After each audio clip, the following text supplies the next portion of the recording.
On a February morning in the year 685, in a place the Angles called Nechtansmere and the Picts knew as Dunnechtane, a king of Northumbria watched his army die. Ecgfrith had marched north with the finest war host in Britain, certain that the painted savages beyond the Forth would scatter as they always did. They did not scatter. They drew him deep into the hills above a dark loch, and then they closed around him like a fist. By nightfall, Ecgfrith's body lay among the heather, and the dream of a Northumbrian empire stretching to the northern seas lay with him. The chronicler Bede, writing a generation later, would call it a disaster from which the English kingdom never recovered. But for the people who won that victory, for the warriors who had lured the invaders into the killing ground and cut them down in the mist and the mud, that February afternoon was something else entirely. It was survival, it was vindication, it was proof that the oldest power in northern Britain would not be erased. They called themselves something we can no longer hear. The name they used for their own nation, spoken in their own tongue, has been lost to time along with almost everything else they wrote or sang. What survives is the name their enemies gave them, Picti, the painted ones, the tattooed ones, the people whose bodies bore marks that the Romans found barbarous and strange. For nearly 600 years, from the 3rd century to the 9th, they dominated the northern third of the island of Britain. They built kingdoms. They carved monuments in stone that still stand after 1500 years. They repelled the greatest military power the Western world had ever known, and later they broke the ambitions of Anglo-Saxon warlords who thought themselves Rome's heirs. And then, in the span of a few generations, they vanished. Not conquered, not annihilated, but absorbed into something new, a kingdom called Alba that would eventually become Scotland. No people in the history of the British Isles have left a deeper mystery. The Picts were not illiterate. Mathematical analysis of their carved symbols suggests a formal written language, a system of signs as structured and meaningful as any alphabet. Yet not a single sentence in that language survives in any form we can read. We have their stones, but not their words. We have the names of their kings, but not the stories those kings told about themselves. We have the outlines of their kingdoms, the locations of their great fortresses, the approximate boundaries of their power, and yet we cannot say with certainty what language they spoke, what gods they worshipped before the coming of Christ, or why their symbol stones bear creatures and geometric patterns found nowhere else on earth. This is the story of the Picts, the people before the name, the kingdoms beyond the wall, and the long twilight in which a nation dissolved into a new identity. It is a story that begins before the Romans came, in the fog-shrouded roundhouses of the Iron Age, and it ends in the 9th century when a king named Kenneth MacAlpin, himself of mixed Pictish and Gaelic blood, united two peoples under a single crown. Between those bookends lies warfare, artistry, religious transformation, and one of history's great unanswered questions. What happened to the Picts? Where did they go? Or were they perhaps here all along, hidden in plain sight, their bloodlines flowing into a Scotland that remembers them only as ghosts? To find them, we must travel north. Not to Edinburgh, not to the lowland cities where Scotland's recorded history unfolds in familiar patterns of castle and kirk. We must go further, past the narrow waste of land between the firths of Forth and Clyde, past the gentle farmland of Fife, into a country of mountains and sea lochs and wind-scoured moors. This is where the Picts lived. This is where they ruled. And this is where, carved into standing stones from the Moray Firth to the glens of Angus, their symbols still watch over a landscape they shaped but no longer command. Stand on the summit of Tapa Noth in Aberdeenshire, and you stand inside one of the largest hill forts in Scotland. Below you, the land falls away in all directions.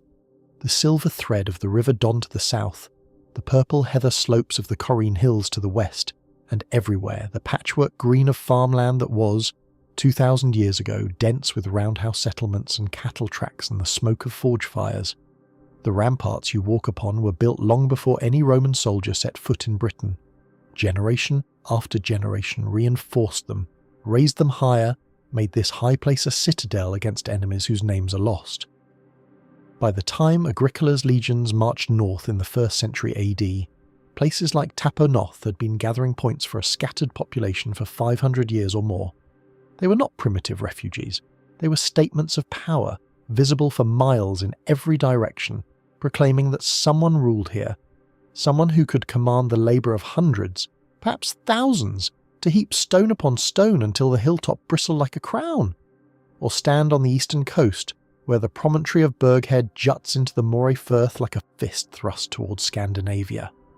Here, in what archaeologists believe was one of the most important power centres of early Pictish royalty, you can still trace the outlines of massive timber-laced ramparts that once ringed a fortress complex covering nearly 7 hectares. Berghead was not merely a fort, it was a statement of dominance over the richest agricultural land in northern Scotland, a gateway controlling the seaways of the Moray coast, and, judging by the wealth of Pictish carved bulls found amid its ruins, a site of profound ritual significance. The bulls of Berghead are masterpieces of stylized power, their curved horns and muscled bodies incised into stone slabs with an economy of line that suggests generations of artistic refinement. Whoever ruled from Berghead ruled with symbols as well as swords. They understood that power must be seen to be believed. Between these great fortresses, along the river valleys that drain the highlands and the coastal plains that face the North Sea, lay the world of the Picts. It was a world of contrasts and connections. The Cairngorm Mountains, Britain's highest and coldest plateau, formed a barrier that channeled travel and communication through specific passes and glens. The great firths, Moray, Cromarty, Dornoch and Tay, served as highways for boat-borne trade and raiding. The eastern lowlands, sheltered from the Atlantic gales that batter the western coast, supported a density of settlement that would have surprised Roman observers accustomed to thinking of the north as wilderness. This was not empty land. This was a kingdom in waiting, or rather a constellation of kingdoms, bound by shared language, shared symbols, and shared resistance to everyone who tried to conquer them from the south. The Forth-Clyde line that would later divide Pictish territory from the lands of the Britons and Angles was not a natural frontier. Rivers can be crossed, isthmuses traversed. But for Rome, and for the Romano-British and Anglo-Saxon kingdoms that followed, this line became a psychological barrier as much as a physical one. North of the Forth lay territory that had been touched but never held, raided but never subdued, known but never understood. The Romans called it Caledonia, but Caledonia was never a nation, never a unified kingdom in the Roman period. It was a label, a cartographic convenience, a way of naming the darkness beyond the campfires of civilization. The peoples who actually lived there, the ones whose descendants would become the Picts, had their own names for themselves, their own territories, their own ancient feuds and alliances. We know almost none of them. What we know instead is that when Rome looked north, Rome saw something it could not absorb. This is perhaps the deepest irony of Pictish history. The Picts are defined by Roman contact. Their very name comes from Latin, and yet the defining fact of Pictish existence is that Rome failed to conquer them. They are history's great refusal, the people who said no to the most successful imperial project of the ancient world and made that refusal stick. When a Roman writer first used the word Picti in 297 AD, complaining that the Picts and Irish were attacking Hadrian's Wall, he was describing a problem, not a people. The painted ones were a nuisance, a threat, a recurring item in military dispatches. Only gradually did that dismissive label harden into an ethnic identity, or rather only gradually did the peoples of northern Britain find that the name their enemies had given them was becoming the name by which they knew themselves. But before the name, before the Romans, before the frontier that would define them for centuries, there were simply people living in the north. And to understand who the Picts were, we must begin with who those people were, the inhabitants of Iron Age Scotland, the builders of brosts and souterrains and roundhouses, the heirs of a cultural tradition stretching back to before the birth of Homer. This is not the story of an invasion or a migration. The Picts were not newcomers. They were the end product of thousands of years of continuous habitation, adaptation, and cultural evolution in one of the most challenging environments in Europe. When Rome finally reached their borders, the ancestors of the Picts had been living in Scotland for longer than Rome had existed. The evidence is in the stones. Rising from the green turf of the island of Musa, off the eastern coast of Shetland, stands the best preserved Iron Age tower in Britain, arguably in all of Europe. The Broch of Musa climbs 13 metres into the salt wind, a perfect double-walled cylinder of dry stacked stone that has survived 2,000 years of Atlantic storms with barely a crack. It was built around 300 BC, perhaps earlier, and it represents one of the most extraordinary architectural achievements of prehistoric Europe. The technique is deceptively simple. 2 concentric walls of stone, bonded together at intervals by horizontal slabs and hollowed between them to reduce weight while maintaining strength. The result is a structure that looks impossibly tall for its materials, a tower without mortar that has outlasted medieval castles built with lime and iron. No one knows exactly why the Brocks were built. Theories have ranged from defensive refuges to status symbols to proto-lighthouses marking safe harbours. What we know for certain is that they were expensive in labour, in skill, in the organisational capacity required to quarry and transport and fit thousands of precisely shaped stones. A community that could build a broch was a community with resources to spare, with specialist craftsmen, with leadership capable of directing collective effort toward a goal that would outlast the builders' grandchildren. And there were hundreds of them. Across the north and west of Scotland, across the Hebrides and Orkney and Shetland, approximately 500 brocks survive in various states of ruin. In the last centuries BC and the early centuries AD, the coastal landscapes of northern Scotland would have been punctuated by these extraordinary towers, each one a statement of local power, each one visible from sea and land alike. Musa is the tallest, but Gurness, on the northern coast of mainland Orkney, shows us something equally important: what life was like around the brocks. Here, the central tower, built in the 1st century AD and still standing to an impressive height, sits at the heart of a defended settlement surrounded by 3 concentric rings of earthwork banks and ditches. Outside those earthworks, clustered like barnacles around a rock, are the remains of dozens of smaller dwellings.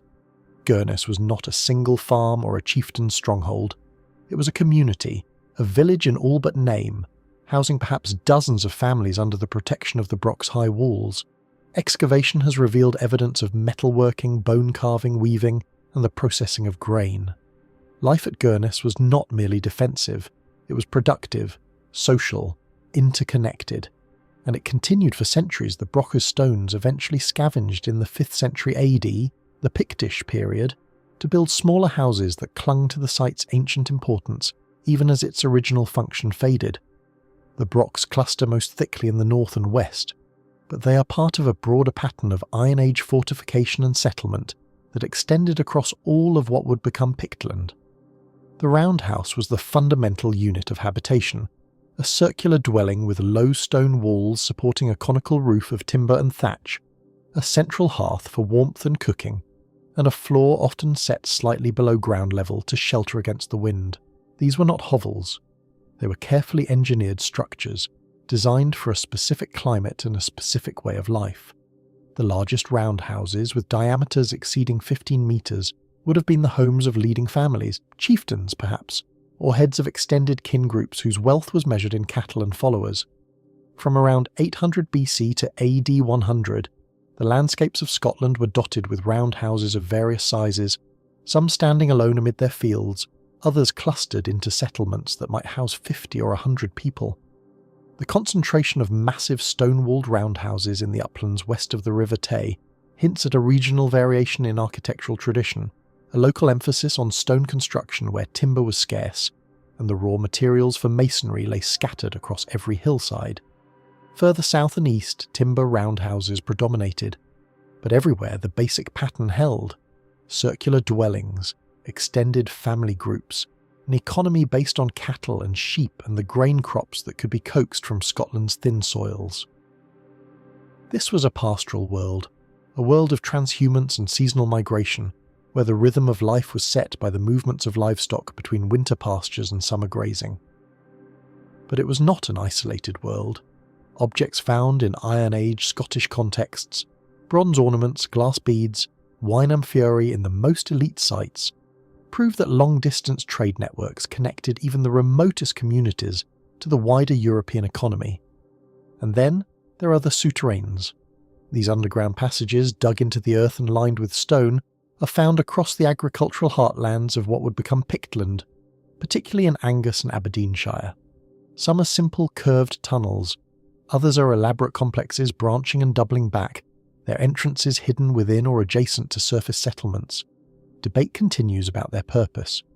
Storage seems obvious, a cool protected space for grain or dairy products or meat, but the effort involved in their construction, and their occasional association with ritual deposits of objects and animal remains, suggests that function alone does not explain them. The souterrains, like the brocks, speak of communities capable of large-scale, purposeful construction, of people who lived with one foot in the practical world and one foot in a symbolic universe we can no longer fully enter. The people who built all of this, the Brocks, the Roundhouses, the hill forts, the souterrains, were part of a broader cultural world that scholars sometimes call the Atlantic Iron Age.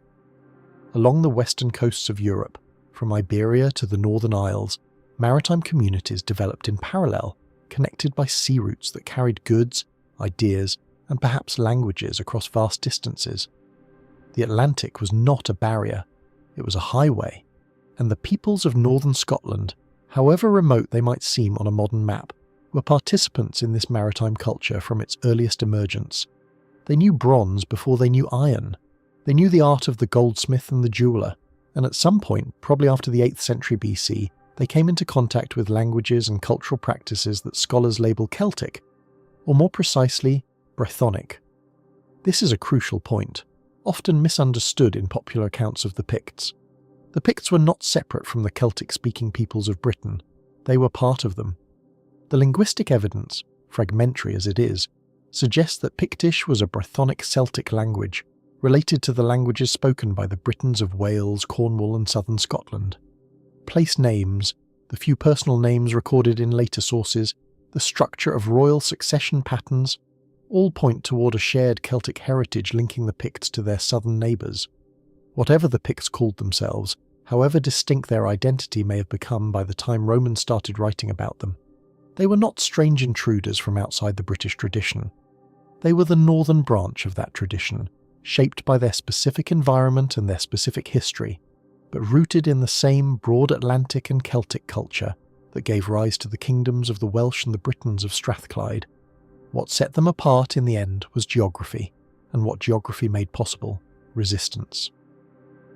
In the late summer of 78 AD, a newly appointed governor of Roman Britain arrived in the province determined to succeed where his predecessors had hesitated.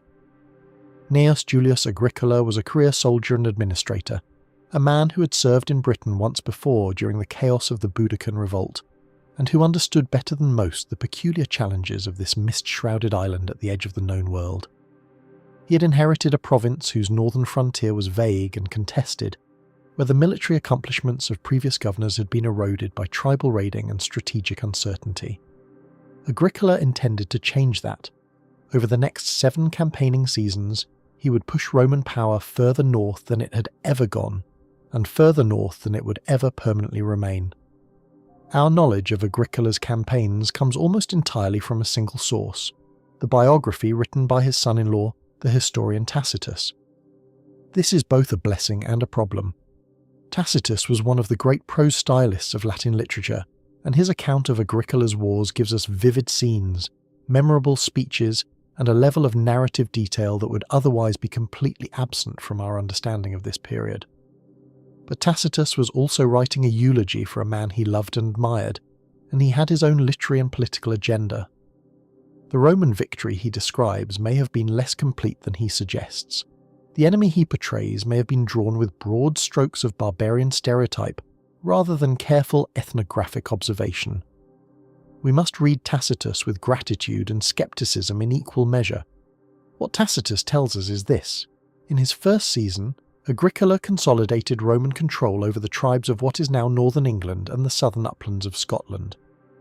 In subsequent years, he pushed steadily north, establishing forts and supply lines, probing deeper and deeper into territory that previous governors had left alone. By his 6th campaign, in 82 or 83 AD, he had reached the narrow waste of Scotland between the Firths of Forth and Clyde, the point where the island almost pinches in two. Here, Tacitus tells us, Agricola considered crossing to Ireland. The island was visible on clear days, and Agricola believed it could be conquered with a single legion. But the order never came. Instead, in his 7th and final campaign, Agricola turned his attention to the north. Beyond the Forth, beyond the cultivated lowlands, beyond the territory that could be held and taxed and Romanized, lay the Caledonian heartland, and there, somewhere in the hills, a confederation of northern tribes was gathering under a leader named Calgacus. We cannot know how many warriors answered Calgacus's call. Tacitus claims 30,000, but Roman historians routinely inflated the numbers of barbarian enemies for rhetorical effect. What we can reasonably believe is that the northern tribes had recognized the threat and had done something unusual. They had combined. The Caledoni, the tribe whose name the Romans applied to all the northern peoples, had joined with neighbouring communities to form a single fighting force capable of meeting the legions in pitched battle. This was not their preferred way of war. The peoples of Iron Age Scotland were raiders, not conquerors. They struck quickly, retreated into their hills, waited for the enemy to exhaust himself in pursuit. But Agricola had pushed too far, too fast, and the tribes had concluded that only a decisive confrontation could turn him back. The battle took place at a location Tacitus calls Mons Graupius, the Graupian Mountain. Its exact site has never been identified with certainty. Modern scholars have proposed locations from Aberdeenshire to Perthshire, from the slopes of Benaki to the high moors above Stonehaven. What Tacitus describes is a sloping hillside where the Caledonian host drew up in tiers, their chariots wheeling on the flat ground below, their chiefs holding the high ground with their war bands massed behind them. Agricola reportedly gave a speech reminding his soldiers that they stood at the edge of Britain itself, that there was no further to go, that victory here would mean the completion of Rome's conquest of the island. It was Calgasius who spoke first, at least in Tacitus's telling, and the words Tacitus puts in his mouth have echoed through 2,000 years of anti-imperial rhetoric. They make a wasteland and call it peace. Whether Calgasius actually said anything like this, whether he existed at all as an individual rather than a Roman composite of the enemy, is unknowable. But the speech Tacitus gives him captures something real. The perspective of people who had watched Rome's advance across Britain for a generation and knew exactly what conquest would mean. Slavery for some, death for others. The end of a way of life that had endured since before memory. For the Caledonians massed on that hillside, this was not a battle for territory. It was a battle for existence. According to Tacitus, the battle was a Roman victory. The Caledonian charge broke against the disciplined formation of auxiliary infantry. Roman cavalry swept around the flanks. The chariots that had seemed so formidable proved useless once the fighting turned to close quarters. By nightfall, Tacitus claims, 10,000 Britons lay dead against only 360 Roman casualties. Even by the standards of Roman military propaganda, this ratio strains belief. What we can say with more confidence is that the Caledonian Confederation broke. Agricola had won the field. The northern tribes scattered into their mountains and forests, and for a moment it seemed that the last corner of Britain had been subdued. It had not been subdued. It had merely been touched. In the weeks after Mons Graupius, Agricola ordered his fleet to circumnavigate Britain, proving once and for all that it was an island. He established forts in forward positions, laid plans for a permanent occupation of the north, and then, before those plans could be implemented, he was recalled to Rome. The Emperor Domitian, jealous or merely cautious, summoned his successful general home and gave him no further commands. Within a decade, the forts Agricola had built beyond the Forth were abandoned. The legions that had marched to the Graupian mountain pulled back south. The great victory had achieved nothing permanent at all. This is the pattern that would define Rome's relationship with the peoples of northern Scotland. Advances that could not be held, victories that could not be converted into lasting conquest. The reasons were multiple and mundane. The north had no cities to capture, no concentrated wealth to seize, no road networks to facilitate supply and communication. The population was dispersed, mobile, accustomed to a pastoral economy that could be shifted out of reach faster than legions could march. Conquering such people was possible in theory. Rome had done it elsewhere. But the cost in lives and treasure far outweighed any plausible return. Caledonia was not worth what it would cost to hold, and so, gradually, inevitably, Rome fell back to defensive lines. The first of those lines was Hadrian's Wall, begun around 122 AD, on the orders of the emperor whose name it bears. This extraordinary structure, 73 miles of stone and turf stretching from the Solway Firth to the Tyne, was not designed to prevent all contact between the Roman province and the north. It was designed to control that contact, to channel trade and movement through specified crossing points, to make raiding expensive and inconvenient. But Hadrian's Wall was in northern England, far south of the territory Agricola had temporarily claimed. By building it, Hadrian was acknowledging what Domitian's recall of Agricola had already implied. Rome would not try again to conquer Caledonia. Or would it? 2 decades after Hadrian's death, a new emperor decided to push the frontier north once more. Antoninus Pius, a cautious, unwarlike man who never visited Britain in his life, ordered the construction of a new wall, 100 miles north of Hadrian's, along the Fourth Clyde Isthmus that Agricola had identified as the natural choke point of Scotland. This Antonine wall was a more modest affair than its southern predecessor, a turf rampart rather than stone, fronted by a ditch and backed by a military road linking a chain of forts. But it was still a massive undertaking. Quintus Lollius Urbicus, the governor who supervised its construction around 142 AD, directed a project that may have taken 12 years to complete.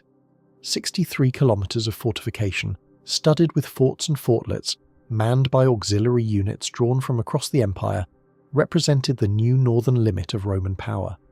It represented that limit for approximately 8 years, perhaps 20. The precise chronology of the Antonine Wall's abandonment remains debated. What is not debated is that it was abandoned and never reoccupied. The tribes to the north, the peoples the Romans were beginning to distinguish as the Maeatae in the central lowlands and the Caledoni in the highlands beyond, refused to let the wall stand unchallenged. Raiding across the frontier became endemic. The forts required constant reinforcement. And the strategic logic that had built the wall in the first place, the desire of an emperor far away in Rome to claim a military achievement he had not personally earned, evaporated when Antoninus died in 161 AD. His successors had other priorities. By the late 2nd century, the Antonine Wall was a ruin, its turf rampart crumbling, its forts stripped of garrison. Hadrian's Wall, 80 miles to the south, remained the frontier. But it remained a frontier under pressure. In 197 AD, after a period of civil war had drained British legions for battles on the continent, the Maeatae surged across the northern defences. Roman sources record that the governor of Britain was forced to buy peace with massive payments, essentially to bribe the northerners to stop raiding. The humiliation would not be forgotten in Rome. A decade later, the Emperor Septimius Severus arrived in Britain in person, determined to finish what Agricola had begun over a century before. Severus was old, sick, and in no condition to campaign. He came anyway. In 208 and 209 AD, massive Roman forces pushed north once more, not merely to punish raiders but to conquer and exterminate. Cassius Dio, writing a generation later, describes a brutal strategy. Severus ordered his soldiers to kill everyone they encountered, to show no mercy, to turn Caledonia into a wasteland that truly would be peace. The campaign was costly. Disease and guerrilla attacks inflicted casualties the Romans could not easily replace, but it forced both the Maeatae and the Caledonians to sue for terms. Severus, satisfied with his revenge, withdrew to York to consolidate his gains. He never consolidated them. In February 211 AD, Severus died at York, and his sons immediately abandoned his northern ambitions. The legions withdrew to Hadrian's Wall once more. Caledonia remained unconquered. 3 times Rome had tried, 3 times Rome had failed. And in that failure, the peoples of the north were becoming something they had not been before. The Romans had given them a name, not yet Picts, but soon enough, and more importantly, Rome had given them a common enemy, a shared experience of resistance, a growing sense that whatever divided them was less important than what united them against the power to the south. Before Agricola, the tribes of northern Scotland had feuded and raided among themselves, united only by language and custom and the vague awareness of shared kinship. After Severus, they were beginning to be something more. The pressure of Rome had forged an identity where none had existed before. The painted people were being painted into existence by the brushstrokes of Roman ambition. Somewhere in those years, we cannot know exactly when, a new word began to appear in Roman dispatches: Picti, the painted ones. First recorded in 297 AD, complaining of attacks on Hadrian's Wall, the term may have been in use for decades before any writer thought to set it down. By the time it reached the written record, it had already become a catch-all, a convenient label for the peoples beyond the northern frontier who had proved so stubbornly impossible to subdue. Whether the Picts were tattooed, or painted with woad, or decorated their bodies in some other way the Romans found remarkable, we cannot say with certainty. what we can say is that the name stuck. It was how the Romans knew them. It was how the later peoples of Britain, Britons, Angles, Giles, would know them. And gradually, over the centuries that followed, it may have become how they knew themselves. The symbol stones that would make Pictish art famous were still centuries in the future. The kingdoms that would dominate the north, Fortriu, Sirkin and the others, had not yet coalesced into recognisable political units. The kings whose names we know, the battles whose dates we can fix, the Christian conversion that would transform Pictish culture, all of this lay ahead. But in the aftermath of Rome's failures, in the breathing space created by the Empire's retreat, the peoples of northern Scotland had begun a transformation that would take 2 centuries to complete.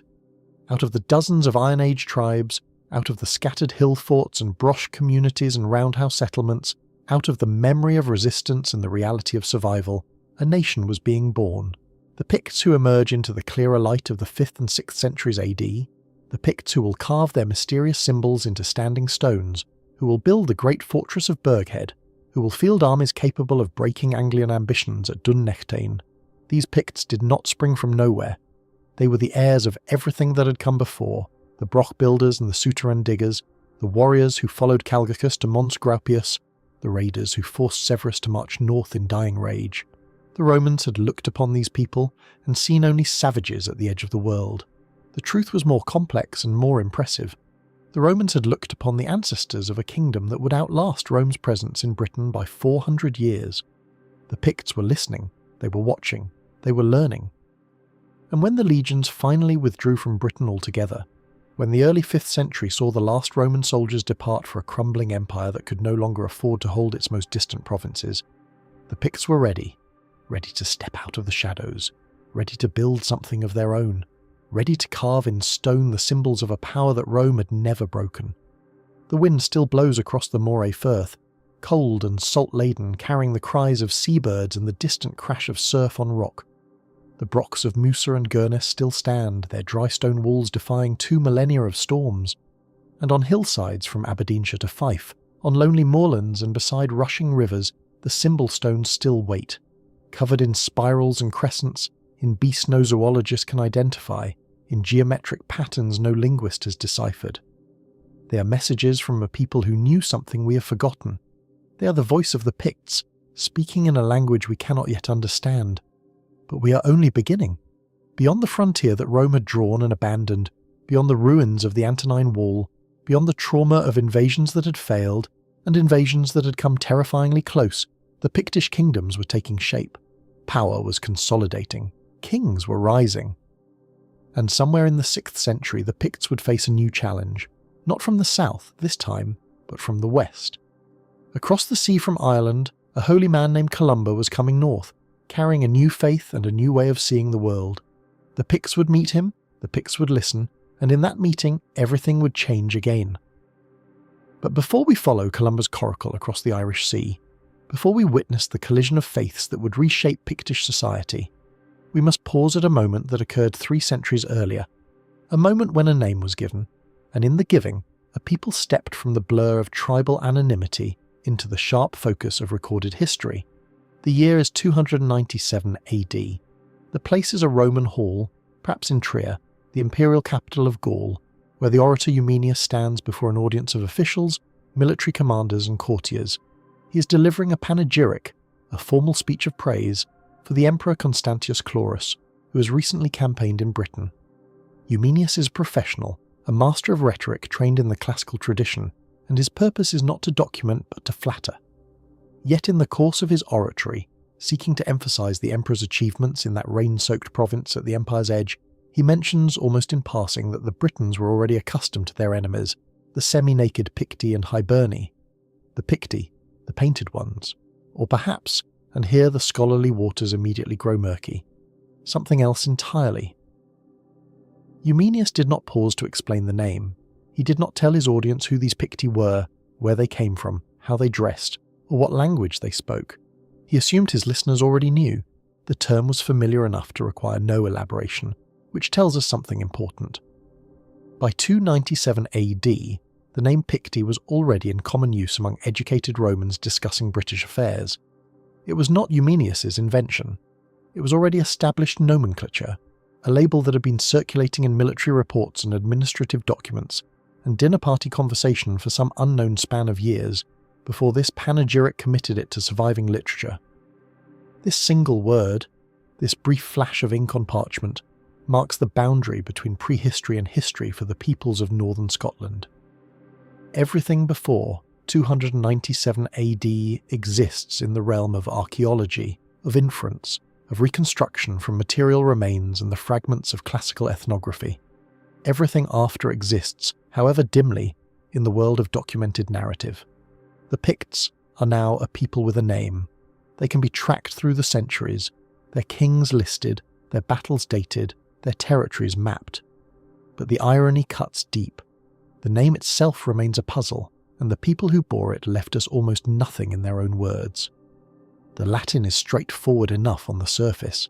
Picti derives from the verb pingo, to paint, and the past participle pictus, painted, the painted people. The implication seems clear. These were warriors who decorated their bodies, perhaps with woad, perhaps with elaborate tattoos, in a fashion that struck Mediterranean observers as exotic and barbaric. Classical sources offer supporting testimony. When Claudian, a century after Eumenius, wrote his poetry celebrating the Roman general Stilicho, he described the iron-covered Pict, but also referenced the tradition of body decoration. The notion of the painted savage became embedded in Roman literary convention. Yet the matter is not so simple. Some scholars have suggested that the Latin Picti was not a translation but a transliteration, that the Romans heard a native name, something the people called themselves, and rendered it into a Latin form that happened to sound like painted ones. The Gallic tribe known as the Pictones offers a tantalizing parallel. Here was a Celtic people in Western Gaul whose name sounded similar but had no obvious connection to body painting. Could Picti derive from a similar Celtic root, transformed by Latin ears into something that coincidentally evoked painted skin? The truth is that we do not know what the Picts called themselves. The name by which a people knows itself, the word that carries their sense of identity and belonging, has not survived in any Pictish source. We have only the names others gave them. In old Irish texts they appear as the Cruithne, a word that echoes across the Irish Sea because there were peoples in Ireland itself who bore the same designation. In Old Welsh they were called Prydain, a word that would eventually give its name to the whole island of Britain. Both terms, Cruithne and Prydain, derive from the same Proto-Celtic root, critu, meaning form or shape. Whether this root connects to notions of body decoration, to tattooing or painting, remains uncertain. The linguistic evidence loops back on itself without providing a definitive answer. What we can say is that by the time we have substantial evidence, by the 7th century when we possess contemporary or near-contemporary sources, the people of northern Scotland had accepted the designation. They called themselves Picti. Whether this was a name they had adopted from their enemies, a Latinisation of their own indigenous term, or something more complex, the name had become their own. Kings styled themselves Kings of the Picts. The churches that arose in Pictish territory served Pictish congregations. The identity had solidified, whatever its origins. But here we must pause, because the modern instinct to speak of the Picts as though they were a unified nation with a single culture and shared purpose is deeply misleading. The evidence suggests something far more complicated. The peoples gathered under the Roman label Picti were, in the words of scholars who have wrestled with this question, fundamentally heterogeneous. They occupied a vast territory stretching from the Northern Isles, Orkney and Shetland, down through the Highlands and along the eastern coastal plains to the Firth of Forth. Within this territory, environments varied from the treeless wind-scoured islands of the north to the fertile straths of Strathmore, from sea-locked fjord systems to rolling uplands. The peoples who inhabited these different landscapes may have shared broad cultural affinities, may have spoken related languages, may have recognized some form of kinship or alliance, but they were not a monolithic ethnic bloc. The tribal names recorded by Roman geographers hint at this diversity. Ptolemy's Caledones and Venicones, Dios Maiatai, the various groupings mentioned in passing by other classical authors, these were distinct communities with their own territories, their own leaders, their own traditions. The process by which they coalesced into the more unified Pictish kingdoms of later centuries was gradual and uneven, driven by pressures both external and internal. To call them all Picts is convenient shorthand, but it flattens a complexity that the ancient evidence insistently preserves. The linguistic question compounds the difficulty. What language did the Picts speak? Here too, generations of scholars have laboured to extract meaning from sparse and often ambiguous evidence. Place names offer the most substantial data. Across the territory that we know to have been Pictish, certain linguistic elements recur with striking consistency. Names beginning with Pit are among the most distinctive. Pitlocri, Pittenweem, Pitmedden. This element, meaning something like portion or share of land, is found nowhere else in Britain but the Pictish regions.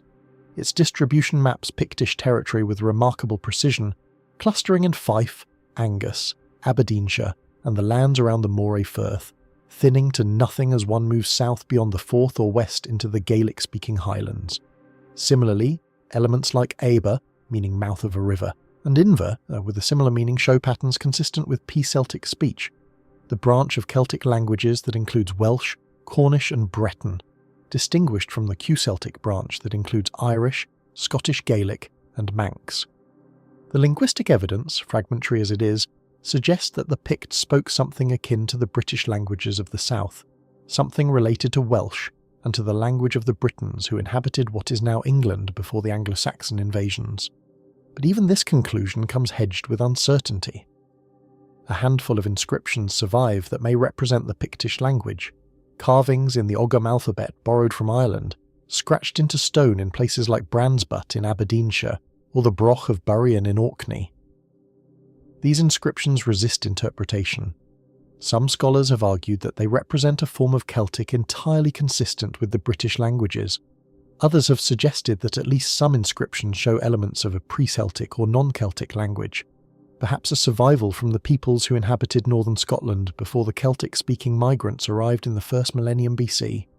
The debate continues, unresolved, because the evidence is simply too thin to support definitive conclusions. What we can say, with reasonable confidence, is that the Picts were not an anomaly. They were not some mysterious race utterly unlike their neighbours, speaking an incomprehensible tongue and practising alien customs. They were Celtic-speaking peoples of the British Isles, related linguistically and culturally to the Britons of the south and the Gaels of Ireland. Their distinctiveness lay not in radical difference, but in the particular circumstances of their history, their geography which placed them at the furthest remove from Mediterranean influence, their successful resistance to Rome, which allowed indigenous traditions to develop without the disruption of conquest, their environment, which shaped patterns of settlement and economy unlike those of more southerly regions. The Picts were real, they were complex, and recovering their voice, understanding who they were in their own terms, requires exactly the kind of forensic patience that makes history worthwhile. Because the Picts did leave us something. They left us messages carved in stone, scattered across the landscape of eastern and northern Scotland in numbers that astonish. Several hundred surviving examples, from fragments barely larger than a human hand to massive dressed slabs more than 2 meters tall. These are the symbol stones, and they constitute one of the most distinctive and most puzzling artistic traditions in early medieval Europe. Imagine standing on a hillside in Aberdeenshire on a grey spring morning, the wind carrying the smell of wet grass and the distant bleating of sheep. Before you rises a rough pillar of grey stone, unworked except for its surface, where deep carved lines form shapes that stop you short. A crescent, elegantly curved, bisected by a V-shaped rod that seems to pierce it. Below that, a serpent rendered in flowing lines, its body twisted, a Z-shaped rod crossing its form at a precise angle. The stone has stood here for 1400 years. It was ancient when the Normans came to England, old when the Vikings burned the monasteries, venerable when Columba was still alive, and its meaning, what it says, what it commemorates, what message it was meant to convey, remains absolutely unknown. This is the Brandsbutt stone, one of the most important class of Pictish monuments, and it offers an introduction to a symbolic language that scholars have been trying to decode for more than 2 centuries. The stone stands now in the parish of Inverurie, though it was moved in the 19th century from its original location nearby. Besides the crescent and V-rod and the serpent and Z-rod, it bears something else. An inscription in Ogham, the alphabet of straight lines and notches developed in Ireland and used across the Celtic world for commemorative inscriptions. The Ogham text might, in theory, tell us who this stone commemorated, might give us a name, a title, a date, but the inscription is incomplete. The stone was broken at some point in its long history, and what survives resists easy translation. We are left with symbols and fragments, with shapes that clearly meant something to the people who carved them, and silence where explanation should be. The Brandsbutt stone is not unique. Across all Pictish territory, from the treeless hillsides of Shetland to the farmlands of Fife, the same symbols recur with startling consistency. Scholars have catalogued approximately 50 distinct symbols that appear on Pictish stones, and what astonishes is not their variety but their uniformity. A crescent and V-rod carved in Sutherland is recognisably the same symbol as one carved in Perthshire, 300 miles away. A Pictish beast, that strange creature resembling a swimming elephant or a seahorse, with its curled snout and curved limbs, appears in the same stylist form on stones scattered across the entire Pictish world. Whatever these symbols meant, their meaning was apparently shared across a vast geographical area. Whoever taught their carving taught it consistently, according to rules and conventions that did not vary by region or by generation. This consistency implies something profound about Pictish society. It suggests communication, transmission, standardization. It suggests that the peoples we call Picts, however heterogeneous in other respects, shared a symbolic vocabulary that transcended local differences. Someone maintained the knowledge of what these symbols meant and how they should be rendered. Someone ensured that a stone carved in the far north followed the same conventions as a stone carved in the Pictish heartlands around Forteviot. Whether this was a class of specialist craftsmen, a priesthood, a network of elite families exchanging cultural knowledge, we cannot say. But the uniformity itself is evidence of a sophistication that belies any notion of scattered, unconnected barbarian tribes. The stones themselves are conventionally divided into classes. Class 1 stones, the earliest dating perhaps from the 5th century AD but concentrated in the 6th and 7th centuries, are rough boulders or pillars, unworked except for the symbols incised upon their surfaces. They carry no crosses, no Christian imagery, no figural scenes of hunting or warfare. They show only the abstract symbols, the double disc, often overlaid with a Z-rod, the crescent and V-rod, the serpent and Z-rod, the mirror and comb, the various animal symbols including the enigmatic Pictish beast. These Class 1 stones are in effect a pre-Christian Pictish language written in stone, and their meaning remains as opaque as any undeciphered script. Class 2 stones, which emerge in the 8th and 9th centuries, tell a different story. They are typically dressed slabs, carefully shaped rectangular monuments, and they combine the traditional Pictish symbols with Christian crosses, often elaborately decorated, and with figural scenes showing warriors on horseback, hunting parties pursuing deer, battles between armed men, and the mysterious creatures and interlaced patterns of insular art. These stones represent a fusion, Pictish tradition meeting Christian iconography, indigenous symbolism persisting alongside the new faith. They are magnificent works of art, some of them among the finest sculptures produced anywhere in early medieval Europe, but even they retain their secrets. The symbols that appear on Class 2 stones, often in pairs, one animal symbol and one object symbol, follow the same conventions as their Class 1 predecessors, and their meaning remains equally unknown. What did these symbols mean? Theories abound, and none has achieved consensus. Some scholars argue that the symbols represent personal or family names, that a crescent and V-rod paired with a double disc and Z-rod might denote a specific individual the way a coat of arms does in later heraldry. Under this interpretation, the stones would be memorials or grave markers, commemorating the dead in the same way that later Christian tombstones carry names and dates. Other scholars suggest the symbols mark territorial boundaries, declaring that the land on which a stone stands belongs to a particular kindred or falls under a particular jurisdiction. Still others propose that the paired symbols record alliances or marriages, documenting the union of two lineages in permanent stone. The mirror and comb symbols, which appear frequently but not always on Pictish stones, have provoked their own interpretations. Some suggest they indicate female commemoration, that stones bearing these symbols mark the graves or memorials of women. The pairing of mirror and comb evokes ideas of grooming and adornment associated with femininity in many cultures. But this interpretation remains contested, and the evidence does not permit certainty. What we can observe is the context in which these stones were erected. Many stand in locations that seem significant, near water sources, at passes between valleys, on hilltops with commanding views. Some cluster near the sites of later churches or at places where medieval parishes would eventually draw their boundaries. This suggests that the stones marked places of importance, gathering spots, ritual locations, territorial demarcations. But whether a given stone was erected to commemorate a death, to seal an alliance, to claim a territory, or for some purpose entirely beyond our imagining, the stones themselves do not say. The mystery deepens when we consider what the Picts did not do. They adopted the Ogham alphabet, a system of writing developed in Ireland and capable of representing the sounds of Celtic speech. A handful of Pictish stones bear Ogham inscriptions, yet these inscriptions are rare and often fragmentary, and some scholars have suggested that the Ogham carvings represent a later addition to stones originally erected without text, or that they were carved by Gaelic-speaking peoples rather than Picts themselves. The massive Pictish symbol stones carry no Ogham, no Latin, no writing of any kind, only symbols. Why would a people capable of carving symbols with such precision and consistency not adopt a true writing system more widely?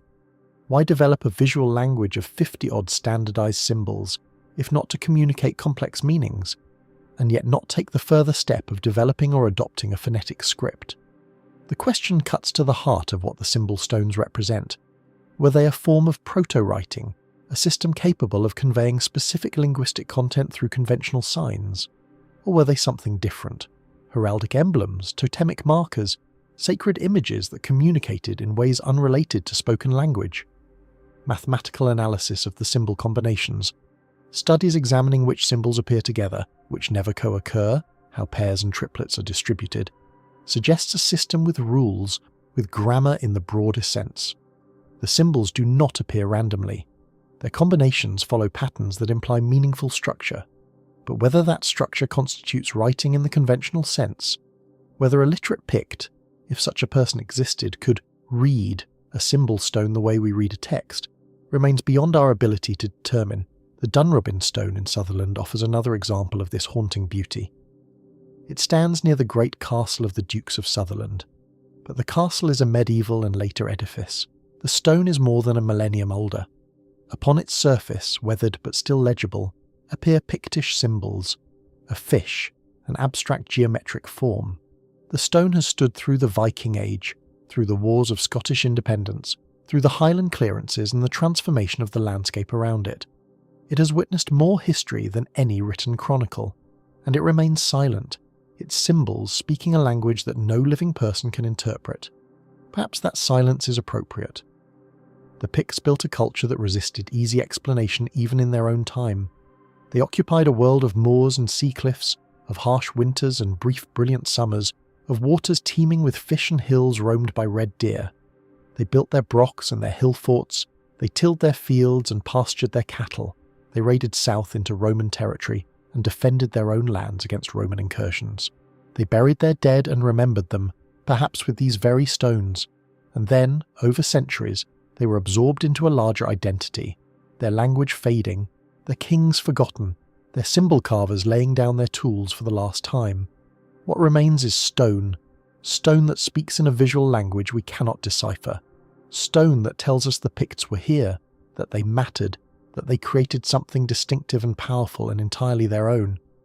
The symbol stones are not messages to us. They were messages to people who shared the carver's world, who understood what a crescent and V-rod meant, who knew without explanation why a Pictish beast should be paired with a double disc. We are eavesdroppers on a conversation conducted 1300 years ago, straining to catch meaning from shapes we can see but not understand. And yet the stones are not all we have. The Picts who carved them also built kingdoms, fought wars, made alliances, converted to Christianity, and engaged with the wider world of early medieval Britain and Ireland. The symbols may remain undeciphered, but the history need not. Beyond the stones, there are genealogies preserved in Irish monasteries, references in Bede's Great History, records of battles and treaties and ecclesiastical councils. The Picts step from their symbols into a world we can partially reconstruct. The kingdoms were taking shape. Even as the symbol stones multiplied across the landscape, even as the mysterious vocabulary of crescent and serpent and beast was being carved into boulders from Shetland to the Tay, political power was consolidating in the lands beyond the abandoned Roman walls, out of the patchwork of Iron Age tribes, out of the scattered communities that had survived Rome's attention and outlasted Rome's retreat. Larger units were emerging. We begin to hear of Fortriu somewhere in the north, possibly around the Moray Firth, or perhaps further south in Strathern.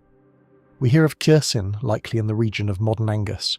We hear of other territories, Athol, Fib, Tsi, names that would persist in Scottish geography long after the Picts themselves had faded from political existence. These kingdoms were not yet fully formed in the 5th and early 6th centuries. They were becoming. Chiefs were extending their power over neighbouring communities.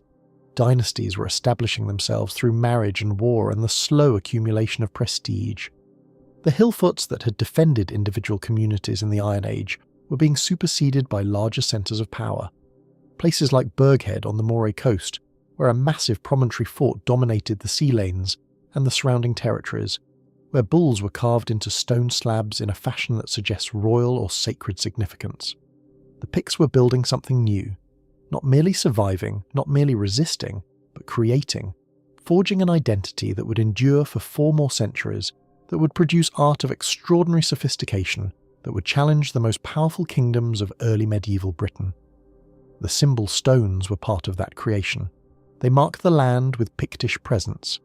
They declared, in a language we cannot read, that this territory belonged to particular families or lineages or powers. They were claims staked in stone. And from the west, from across the narrow seas that separated Scotland from Ireland, a new force was approaching. The monks of Iona, following the example of their founder Columba, would soon make landfall in Pictish territory.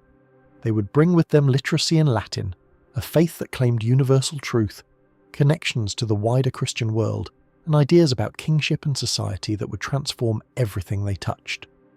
The Picts would meet this challenge as they had met Rome, with a combination of resistance and adaptation, rejecting what did not serve them and incorporating what did into their own traditions. But that meeting lay still in the future. For now, in the 5th and 6th centuries, the stones stood in their places, speaking their silent language, marking the territories of a people who were finally, after centuries of namelessness, becoming visible to history. The painted ones, the formed ones, the Picts. Their voice comes to us through shapes carved in granite and sandstone, through symbols whose meaning tantalizes and eludes. We cannot read their messages, but we can see them. We can stand where they stood, look upon what they made, and know that here, in this landscape of moor and mountain and cold northern sea, a civilization flourished that was unlike any other in Europe. The wind still blows across those stones. The rain still traces their carved lines, pooling in the grooves that Pictish hands cut 14 centuries ago. And somewhere in those symbols, in the Pictish beast that adorns so many monuments, in the double disc that recurs from shore to shore, in the mirrors and combs that may mark women's graves or may mean something else entirely, somewhere in those shapes lies a message that the Picts wanted remembered. We are still learning to listen. The kingdoms were taking shape around them. Fortriu in the north, Serkin in the east, others whose names we barely know.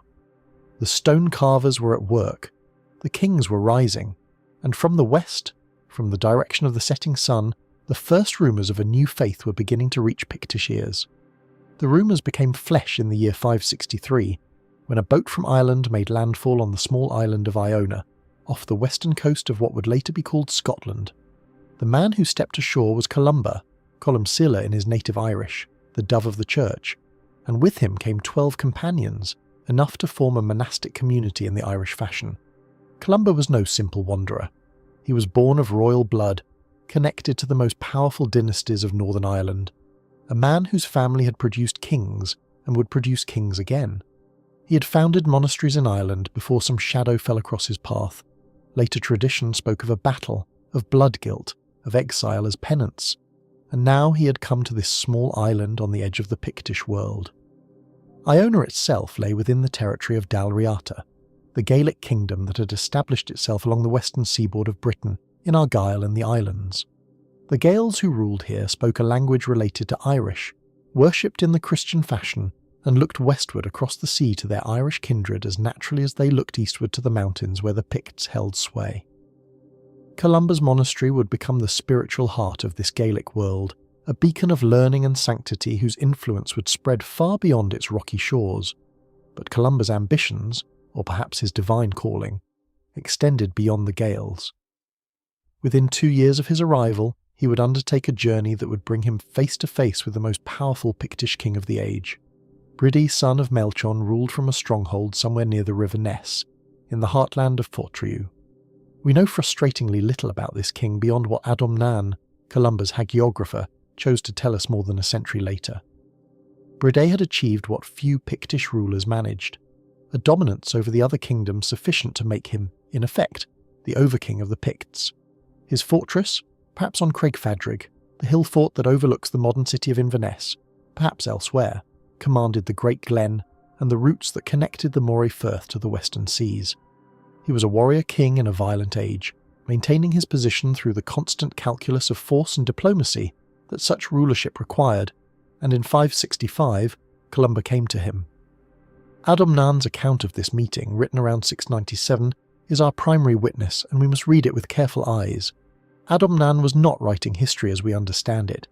He was writing hagiography, the life of a saint, and his purpose was to glorify Columba, to demonstrate his miraculous powers, to establish the prestige of Iona and its claims to spiritual authority. Everything he tells us about the encounter between Columba and Bride serves that purpose. Yet beneath the layers of miracle and wonder, we can glimpse something of what actually occurred.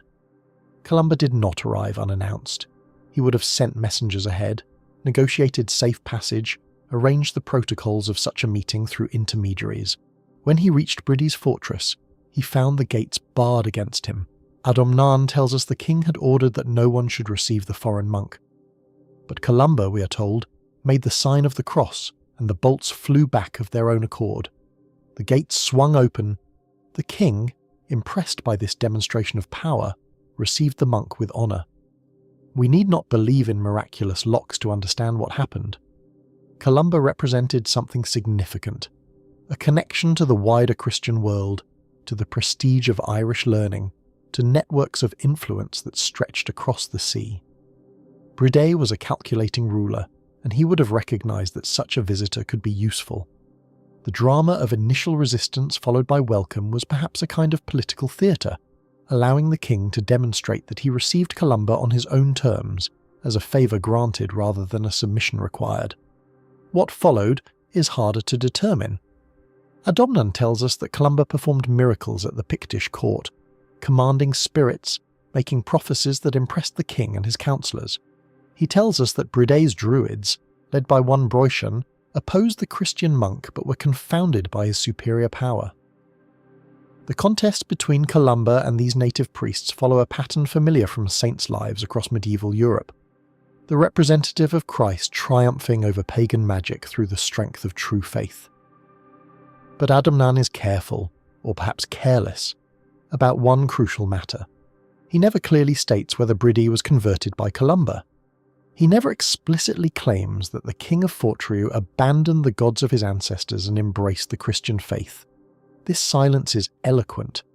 If such a conversion had occurred, it would have been the crowning triumph of Columba's mission, the moment that all the preceding miracles had been building toward. That Adamnan does not claim it suggests that no such dramatic conversion took place, or at least that no such conversion could be credibly claimed by the time he wrote his Vita. What Columba does seem to have secured was permission. Bride granted him authority to establish a church within his realm, to send missionaries among the Picts, to travel safely through territories where a foreign monk might otherwise have met a hostile reception. This was no small achievement. It opened the door for the slow, patient work of Christianization that would unfold over the following century and more. It established a relationship between the Church of Iona and the Pictish royal house that would have political as well as spiritual dimensions, and it required communication. Adamnan mentions, almost in passing, that Columba spoke with the Picts through an interpreter. The saint and the king could not understand each other's languages without mediation. Columba spoke Irish, a Goidelic Celtic tongue. The Picts spoke their own language, that Celtic speech related to Welsh and Cornish. filled with sounds and structures that would have been strange to Irish ears. The interpreter who stood between them, translating words and perhaps also concepts, allowing two men from different worlds to negotiate and understand. This unnamed figure represents something essential about the encounter between Pictish and Christian civilization. It was a translation in more ways than one. Bride, son of Maelchon, died around 584, nearly 2 decades after his meeting with Columba. In that time, the relationship between Fortriu and Iona continued. Missionaries travelled through Pictish lands, and the groundwork was laid for a transformation that would eventually reshape Pictish society entirely. But we should not imagine this as a swift or simple process. Christianity did not sweep over Pictland like a cleansing flood. It seeped in gradually, adopted first by kings who saw political advantage in the new faith, then spreading through the aristocracy and only slowly reaching the common people. The old beliefs did not disappear overnight. They lingered in folk practice, in the interpretation of sacred sites, in the stories people told. They may have left their traces even in the symbol stones, those monuments that continued to be carved long after Christianity had officially triumphed. The archaeological evidence offers tantalising hints. At Port Mahomac, on the Tarbat Peninsula jutting into the Moray Firth, excavations have revealed a monastery that may date to Columba's era or shortly after. If so, Bride's kingdom was not merely receiving Christian visitors, but hosting permanent Christian communities. Communities that would have required royal protection and probably royal patronage. Some scholars have suggested that Bride himself may already have been Christian when Columba arrived, that the meeting was less about conversion than about establishing relationships between competing Christian authorities. We cannot know for certain. The sources are too sparse, too shaped by later agendas, too silent on the questions we most want answered. What we can say is that after Columba's mission, the Picts were no longer isolated from the Christian world. They were entangled in it, connected through Iona to networks of learning and authority that stretched across Ireland, Britain, and ultimately to Rome itself. This entanglement would bring challenges as well as opportunities. It would draw the Picts into theological controversies, force them to choose sides in ecclesiastical disputes, and eventually transform their art, their burial practices, their very conception of kingship. But all that lay in the future. In the decades after Columba's visit, the more immediate challenge came not from monks bearing crosses, but from warriors bearing swords. The Picts did not exist in isolation. To their west lay Dalriata, the Gaelic kingdom from which Columba had come, its territories stretching from the islands of Islay and Jura through the mainland regions of Argyll and Kintyre. To their south, below the old Roman walls, lay other powers, the Britons of Strathclyde, whose fortress of Altclut rose on Dumbarton Rock, commanding the narrows of the River Clyde, and beyond them the Anglian kingdom of Northumbria, which had been growing in strength and ambition since the early 7th century. To the north lay only the sea and the wild lands of Caithness and Sutherland, where Pictish authority may have been acknowledged but was surely attenuated by distance. The Picts occupied the heartland of northern Britain, and every power around them had reasons to covet their lands or fear their strength. Dalriata had once seemed the most pressing threat. The Gaelic kings of Argyll were aggressive, their warriors battle-hardened, their fleets capable of striking anywhere along the western coasts. The boundary between Dalriata and the Pictish kingdoms had been contested for generations. But in the early 7th century, Dalriata's fortunes collapsed with stunning speed. The king Domnall Breck led his people into a series of catastrophic defeats. In 637, at Magrath in Ireland, his forces were shattered in a battle that ended Dalriata's pretensions to power on both sides of the Irish Sea. Then, in 642 at Strathcarron, Domnall Breck himself was killed fighting against the Britons of Strathclyde. The Gaelic kingdom that had seemed so formidable was suddenly broken, its strength spent, its kings reduced to vassals paying tribute to foreign overlords. And the overlords who extracted that tribute were not the Picts. They were the Angles of Northumbria. Northumbria had risen from the merger of two older kingdoms, Bernicia and Dara, into a single powerful realm stretching from the Humber to the Forth and beyond. Its kings were Christian, converted in the early 7th century through Roman missions from the south and Irish missions from the north. They were ambitious, martial, expansionist. Under kings like Oswiu and his son Ecgfrith, Northumbria pushed its boundaries in every direction, bringing tributary kingdoms under its sway, extracting submission from peoples who had never before answered to an English lord. Dalriata fell under Northumbrian dominance after Magrath, and so increasingly did the Picts. The details are frustratingly obscure. Our sources, Bede's ecclesiastical history, the Irish annals, the scattered notices in later chronicles, give us moments, glimpses, isolated facts that we must assemble into some kind of coherent picture. We know that in 671, the Northumbrian king Ecgfrith won a significant victory over the Picts at a place called the Battle of Two Rivers. We do not know where this battle was fought, how many died, what the immediate consequences were. But we know the longer-term result. For the next 14 years, until 685, Northumbria exercised some form of control over Pictland. The Picts paid tribute. They accepted, or at least could not resist, Northumbrian interference in their affairs. This interference extended even to matters of religion. Northumbria had aligned itself with the Roman tradition of Christianity, accepting Roman dating for Easter, Roman styles of tonsure, Roman claims to ecclesiastical authority, in a decision formalised at the Synod of Whitby in 664. The Irish tradition, represented by Iona and its daughter houses, had been rejected.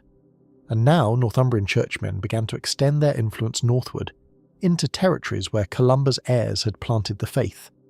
A bishop named Trumwine was established among the Picts, his diocese stretching into lands that had looked to Iona for spiritual guidance. Roman Christianity, backed by Northumbrian swords, was being imposed on a people who had first received the gospel from Irish monks. For 14 years, the Picts endured this domination. We do not know what forms resistance took, what plans were laid, what resentments built up in the hearts of Pictish warriors who saw their land ruled by foreigners. But we know that when the moment came, when the opportunity presented itself, the Picts would seize it with devastating effect. The Britons of Alt-Clut presented a different kind of challenge. Strathclyde, as their kingdom is sometimes called, controlled the territories around the Clyde estuary and the approaches to the western lowlands. Their fortress on Dumbarton Rock was one of the great strongholds of early medieval Britain, rising sheer from the river, virtually impregnable to assault. The Britons spoke a language closely related to Pictish. Both were P-Celtic tongues, descendants of the speech of ancient Britain, and they shared certain cultural affinities with their northern neighbours. But shared language did not mean shared interests. Strathclyde and the Pictish kingdoms were rivals for power in northern Britain, and the boundary between them was marked by blood. Later evidence suggests that the Picts attempted repeatedly to bring Strathclyde under their dominance, to add Alt-Clut to the roster of kingdoms that acknowledged Pictish overlordship. These attempts were not successful. Strathclyde maintained its independence, its kings treating with Picts, Northumbrians and Gaels as equals rather than subjects. The fortress on the rock held, the Britons endured, and the Picts were left with a powerful neighbour on their southwestern flank whom they could neither conquer nor ignore. This, then, was the world of the Pictish kingdoms in the 7th century. Pressure from every direction, threats from every quarter. Dalriata to the west, weakened but not destroyed, still capable of causing trouble when opportunity arose. Northumbria to the south, powerful and aggressive, its kings claiming overlordship, its bishops attempting to reshape Pictish Christianity. Strathclyde to the southwest, stubbornly independent, its rock fortress a standing challenge to Pictish ambitions. The confederation of Pictish kingdoms, Fortriu, Circin, Fib, See, Kate, and the others, was caught between these pressures, forced to navigate by war and diplomacy, by submission and resistance, by the constant calculation of when to fight and when to bend. The confederate nature of Pictish political organisation was both a strength and a weakness in these circumstances. The 7 provinces, or however many there actually were, since the number 7 may be more mythological than administrative, maintained their own identities, their own ruling families, their own local interests. They could unite against an external threat, assembling the combined forces of multiple kingdoms under a common overlord, but they could also fracture, individual provinces making their own arrangements with foreign powers, pursuing their own feuds regardless of the common good. The title of Overking, the Recruithne, was not an automatic inheritance, but a position that had to be won and maintained through a combination of military prowess, political skill, and the mysterious workings of Pictish succession practices. Those succession practices have puzzled scholars for centuries. Bede, writing in the early 8th century, noted that the Picts chose their kings from the female royal line rather than the male, a practice he attributed to a legendary agreement between the Picts and the Irish, who had supposedly given the Pict wives on condition that the royal succession passed through mothers rather than fathers. This matrilineal succession, if it existed, would have been unusual among the peoples of early medieval Europe. It would have meant that a king's son could not succeed him, that the throne would pass instead to a nephew or cousin, or some other relative traced through the female line. Some scholars have accepted Bede's account more or less at face value, seeing in Pictish matrilineal a survival of ancient practices, perhaps connected to goddess worship or to social structures predating the Celtic settlement of Britain. Others have challenged this interpretation vigorously. Looking at the actual succession patterns recorded in the king lists, they have noted that Pictish kings were typically followed not by their sons, but by their brothers or cousins, a pattern more consistent with agnatic seniority, where the throne passes among brothers before descending to the next generation, than with true matrilineal descent. This system, sometimes called tanistry in the Irish context, ensured that the kingdom was always ruled by an adult male of proven capability, rather than passing to a child who might be incapable of defending the realm. The truth may be more complicated than either position allows. Different Pictish kingdoms may have followed different practices. Succession rules may have changed over time. The reality of who became king may have depended less on abstract principles than on political circumstances, on who commanded the most warriors, who had the strongest allies, who could seize power and hold it against challengers. The king lists themselves are problematic sources, compiled centuries after the events they record, possibly corrupted by transmission errors, certainly shaped by the political interests of later generations. We are trying to reconstruct the constitutional practices of a vanished society from fragments of fragmentary evidence, and certainty eludes us. What we can say is that by the mid-7th century the Pictish kingdoms had reached a level of political organisation sufficient to produce recognisable states, territories with defined boundaries, ruling dynasties with known names, centres of power that concentrated military and religious and economic resources. Fortriu, centred somewhere around the Moray Firth, had emerged as the dominant kingdom, its rulers often though not always exercising something like overlordship over the other provinces. The term King of Fortriu and King of the Picts may have meant in this period one and the same thing. To rule Fortriu was to stand at the head of the Pictish confederation, to command, or at least to claim the right to command, the allegiance of Sursin and Fib and See and Kate, and all the other territories that made up the Pictish world. The mechanisms of this overlordship remain obscure. Tribute was certainly involved. Payments of goods, cattle, precious metals, perhaps slaves, extracted from subordinate kingdoms as the price of peace or the acknowledgement of superiority. Military service was probably required, the subordinate kings obliged to bring their warriors when the overking called them to war. Beyond these practical matters, there may have been ceremonial aspects to the relationship, rituals of submission and recognition that bound the subordinate rulers to their overlord in ways we can only dimly imagine. The Picts left no law codes, no chronicles, no detailed accounts of their political institutions. We must infer what we can from stray references in foreign sources and from the material evidence of archaeology. The great fortified sites speak of concentrated power.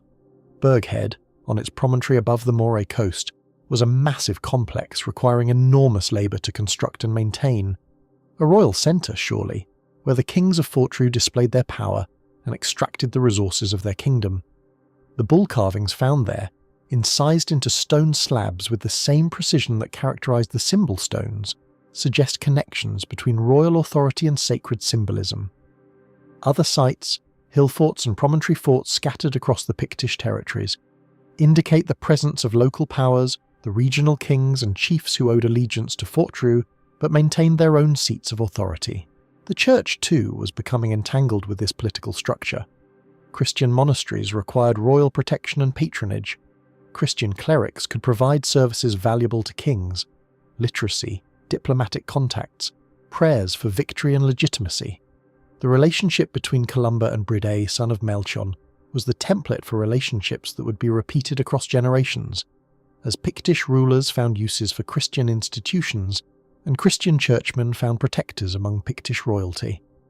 The monastery at Port Mahomet, if correctly dated to this period, would have been one such site, a religious community existing within and dependent upon the Pictish political order. By the time Ecgfrith of Northumbria marched north in 685, the Pictish kingdoms had been enduring foreign domination for 14 years. They had paid tribute to Anglian kings, they had accepted a Northumbrian bishop, they had suffered the humiliation of defeat and subjection that would have rankled every warrior who remembered the independence their grandfathers had enjoyed. But they had also been watching, waiting, preparing. The confederation remained intact. The ruling families still held their positions, the warriors still trained for war, and in the fortress of Fortriu, a king had risen who would not bend to foreign demands, a man who traced his ancestry through both Pictish and British royal lines, who had waited for his moment, and who would, in a single day of blood and terror, transform the political map of northern Britain forever. The wind still blows across the lands where these events unfolded, carrying the salt scent of the northern seas, the smell of heather and peat from the moors, the cold promise of mountain snows. The rivers still run through their ancient courses, the Ness, the Tay, the Dee, the Don, rivers that Pictish armies crossed, that Pictish boats navigated, that Pictish fishermen and farmers knew as intimately as their own hearths. The land remembers what the written record has forgotten, and in the 7th century that land was preparing for a convulsion that would determine the fate of peoples for generations to come. Fortriu stood ready, Sirkin stood ready. The 7 kingdoms, however many they truly were about to prove that the Picts were no subject people, no tribute payers content with foreign overlordship, no fallen remnant of a once proud nation. They were warriors still, heirs to the people who had turned back Rome, and they would soon remind Northumbria of that inheritance in the most emphatic way imaginable. His name was Bridi, son of Beli, and in him the tangled bloodlines of the north converged with an elegance that seemed almost designed by fate itself. His father was Beli, king of Old Clut, the Rock of the Clyde, the great British fortress that dominated the western approaches where the River Clyde met the sea. Through his father, Bride inherited the legacy of the Britons, the P-Celtic-speaking peoples who had held these islands before the Romans came, before the Angles and Saxons carved their kingdoms from the ruins of empire. But his mother's blood told a different story. She was almost certainly a daughter of Edwin, the great Northumbrian king who had briefly united the Anglian kingdoms and spread Christianity through his realm before falling in battle in 632.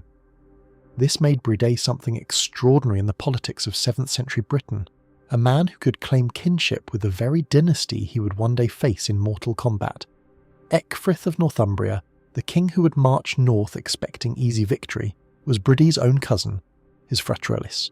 In the Latin terminology that the chroniclers would later employ, they shared a grandmother. The blood that would soak the heather at Dun Nechdane would be, in some sense, family blood.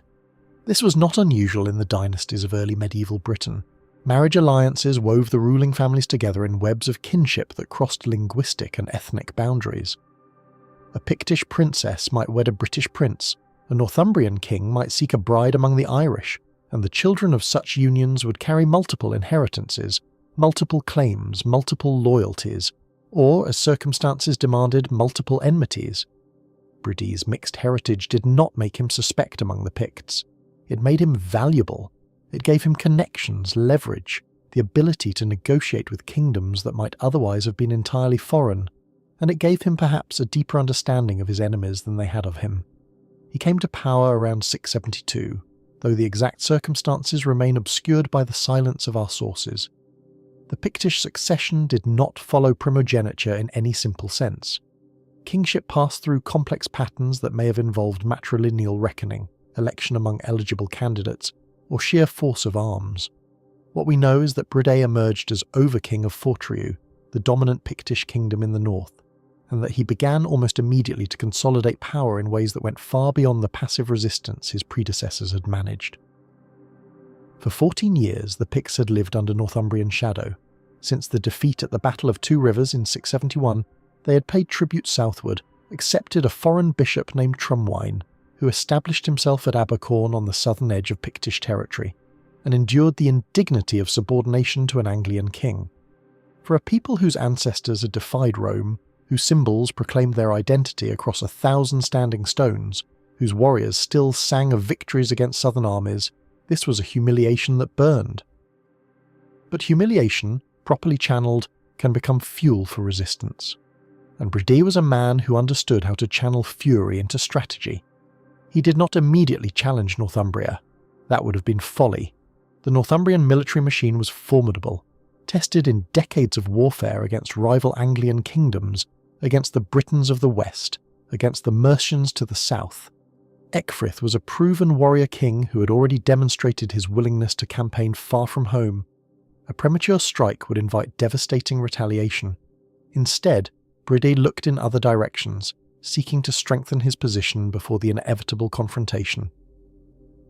The Orkney Islands lay to the north, across the treacherous waters of the Pentland Firth, a cluster of fertile lands that had been home to sophisticated communities since the Neolithic, places where great stone circles and chambered tombs spoke of continuous habitation stretching back millennia. In the 7th century, Orkney maintained its own identity, its own local rulers, its own connections to the Pictish world, but also its independence from any southern overking.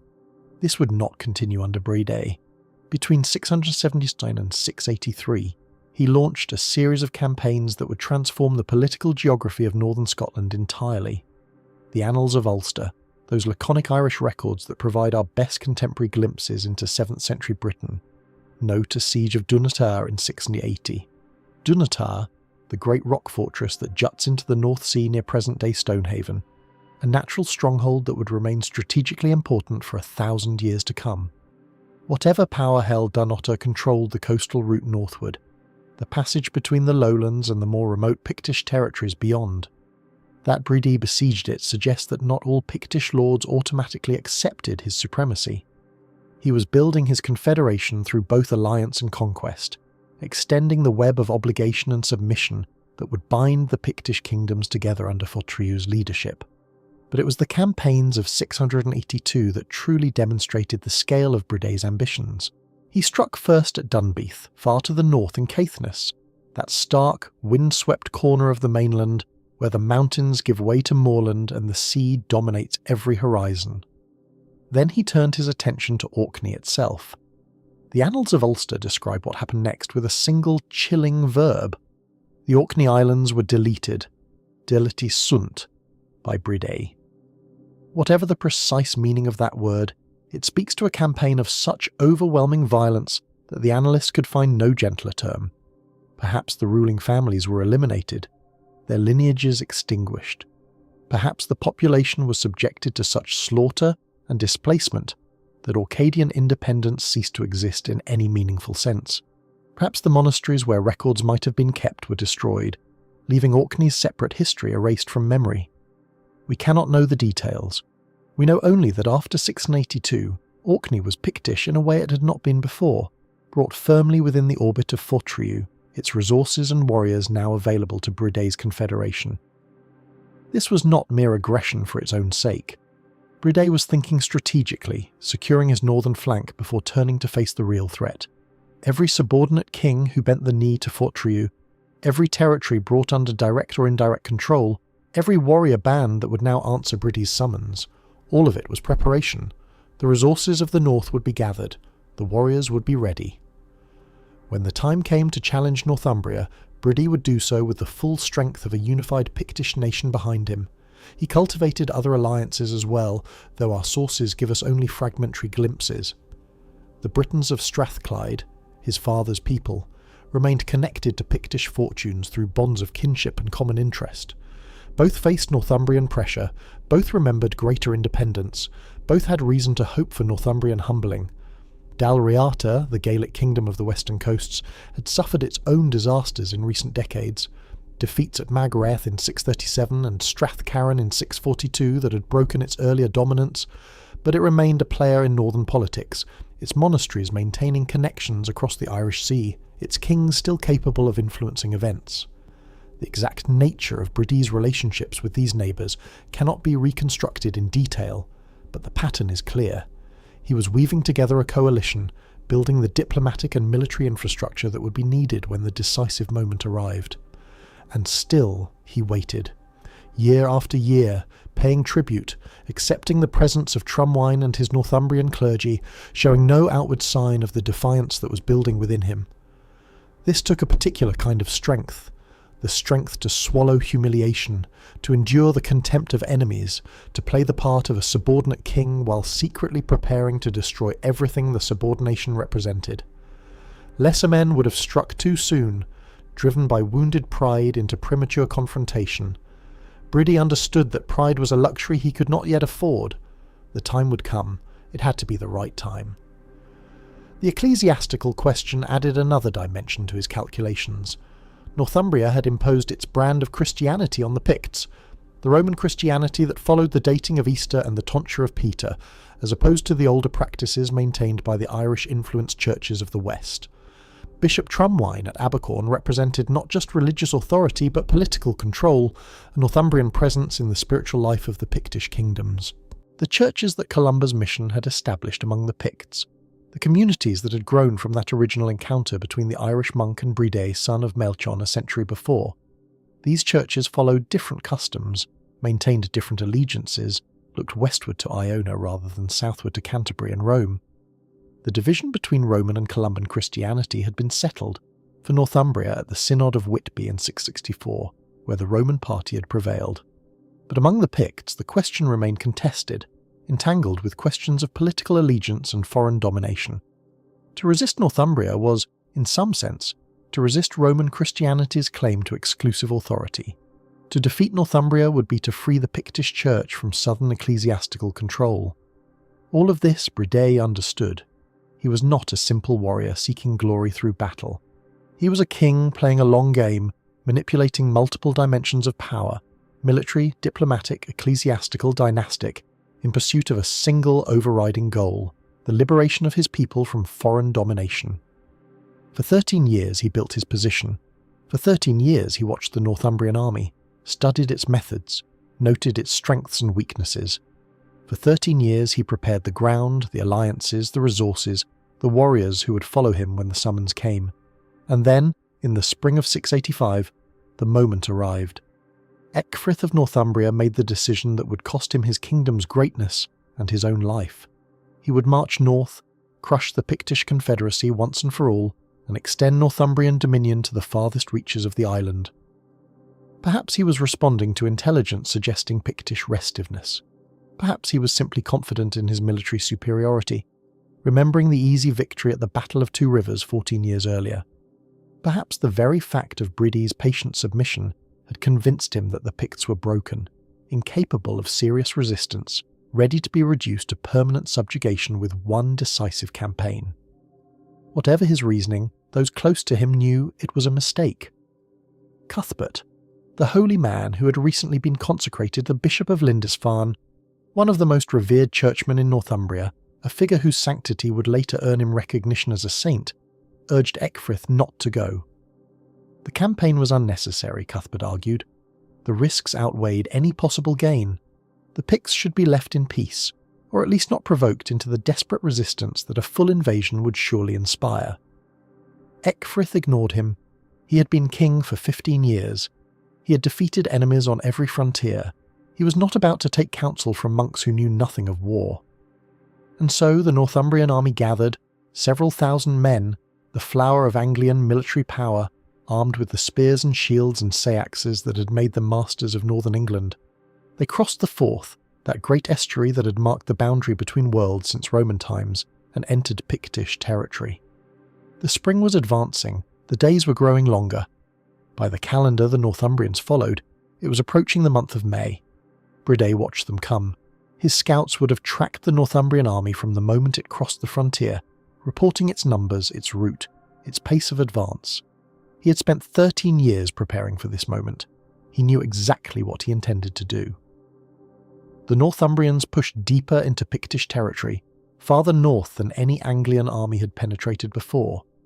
They were moving through unfamiliar country now, a landscape of steep valleys and sudden lochs, of dense forests and treacherous bogs, of narrow passes where a large army's advantages in numbers would count for nothing. The further they advanced, the more extended their supply lines became, the harder it would be to retreat if things went wrong. This was not the gentle rolling country of Northumbria, where cavalry could manoeuvre and infantry could form proper battle lines. This was the Pictish heartland, and it had its own rules of war. Bride employed the oldest stratagem in the book, the feigned retreat. As the Northumbrians advanced, Pictish forces fell back before them, offering just enough resistance to keep the enemy moving forward, never enough to stop their advance. Each skirmish seemed to promise that a decisive battle was just ahead, that if only the Northumbrians pushed a little further they would finally bring the main Pictish army to bay, and so Ecgfrith pushed on, lured deeper and deeper into hostile territory, his army growing more strung out, more exhausted, more vulnerable with every mile. The land itself became Bridi's weapon. The narrow passes of inaccessible mountains that Bede would later describe. This was the terrain toward which the Picts were drawing their enemies. Modern scholars have long debated the exact location of what would follow. The traditional identification places the battle near Dunishen in Angus, beside a body of water called Lingaran, the Pool of the Crane, where the name Nectan's Mere in the Anglo-Saxon sources would derive from a Pictish king named Nectan, who may have been associated with the site. More recent research has suggested an alternative location further north, near Dunacdon by Loch Inch in the Highlands. The truth may never be known with certainty. What matters is that somewhere in this contested geography, on ground that Bride had chosen and Ecgfrith had blundered into, the armies finally met. It was Saturday, the 20th of May, 685. The time was approximately 3 o'clock in the afternoon, a detail preserved in sources that speaks to the precision with which this moment was remembered, the way it seared itself into the memory of those who survived to tell of it. The day was far advanced, the sun beginning its descent toward the western hills when the trap finally closed. The Pictish army had not fled, it had been waiting.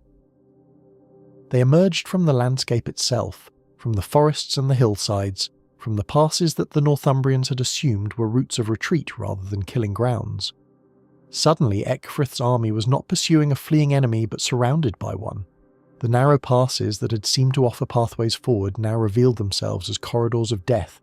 The Picts held the high ground, they held the exits, they held every advantage that the terrain could offer. What followed was not a battle, but a slaughter. The Northumbrian formation, stretched out by days of pursuit through difficult country, could not consolidate. Units that tried to form proper shield walls found themselves attacked from multiple directions simultaneously. The cavalry that might have turned the tide in open country was useless in these confined spaces. The Picts knew this ground, every fold of terrain, every bog that could swallow an armoured man, every stream crossing that could become a choke point. They fought with the fury of men defending their homeland, with the accumulated rage of 14 years of humiliation, with the knowledge that everything depended on this single afternoon. Ecgfrith died in the chaos. The king of the most powerful Anglian kingdom fell on foreign soil, surrounded by the bodies of his warriors, cut down by the people he had thought to subjugate forever. Around him, the greater part of his army perished, not captured, not scattered, but destroyed. The annihilation was so complete that it would reshape the political geography of Britain for generations. When darkness fell over the battlefield, Bride MacBilly stood victorious. The tribute payments would end. Bishop Tromwine would flee his see at Abercorn, never to return, the Northumbrian church's presence in Pictish territory collapsing overnight. The frontier would roll back southward, and Northumbria, which had seemed poised to dominate the entire north of Britain, would find its ambitions permanently curtailed. In the words of Bede, writing decades later from the perspective of the defeated, from this time the hopes and strength of the English kingdom began to ebb and fall away. He added, with the resignation of a man recording the diminishment of his own people, that the Picts recovered their own lands which the English had held, and the Scots who lived in Britain, and some part of the Britons recovered their liberty. But we are ahead of ourselves. The full meaning of Dun Nectain, what it meant for the Picts, for Northumbria, for the future that would become Scotland, this requires more careful examination. For now, let us hold this image. A spring evening in 685, the cries of the wounded fading into silence, the Pictish warriors moving among the fallen to claim weapons and armour, and the heads of notable enemies, and a king named Bride, son of Beli, surveying the carnage that he had planned for 13 patient years. The painted people had spoken with iron.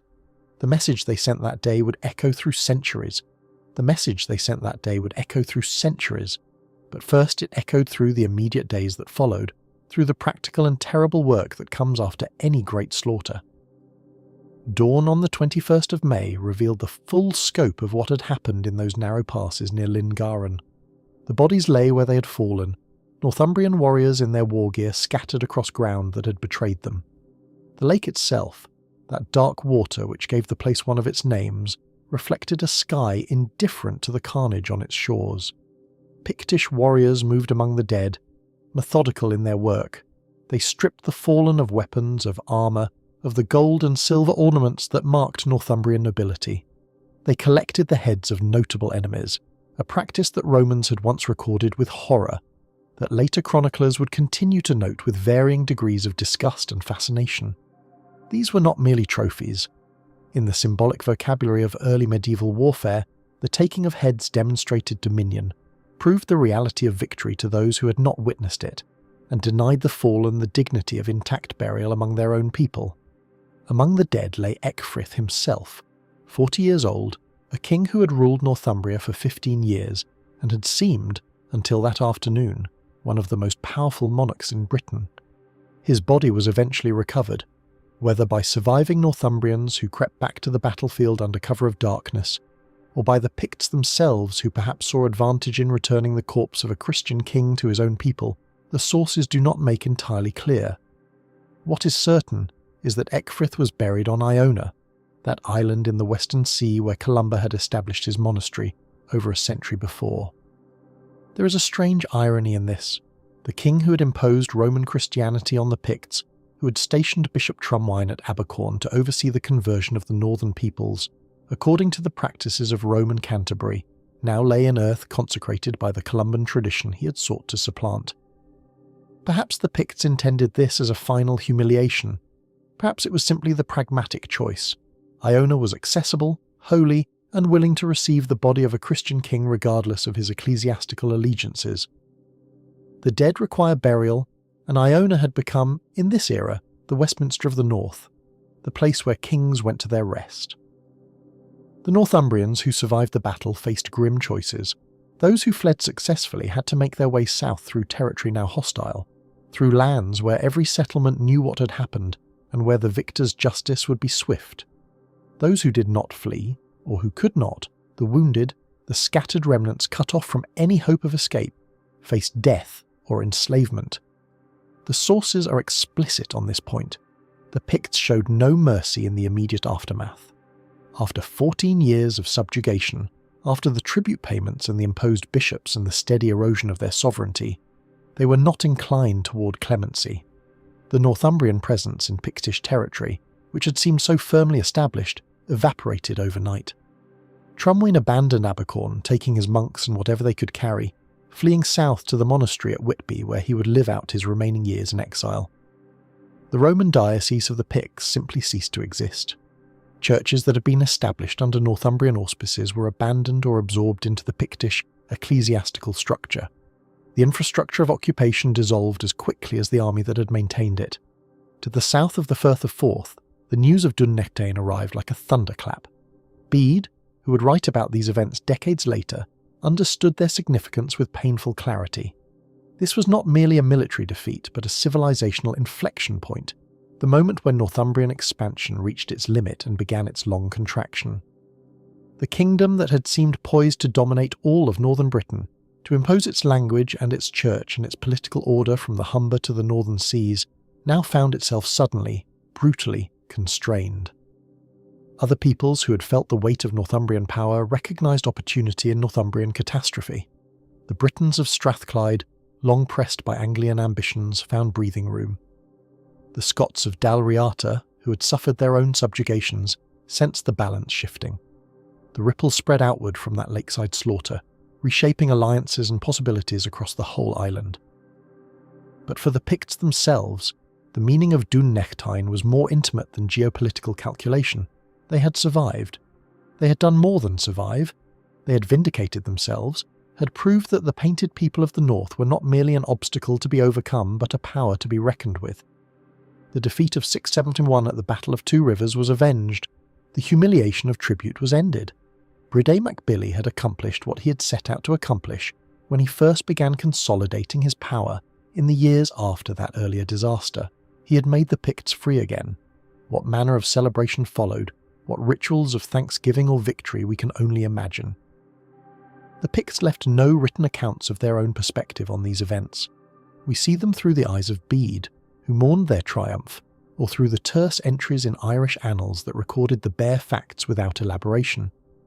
But we have one extraordinary artefact that may speak to how the Picts themselves understood and commemorated their victory: the stone in the churchyard at Aberlemno. The Aberlemno churchyard stone stands today where it has stood for over 1,000 years, in the parish of Aberlemno in Angus, not far from the probable site of the battle itself.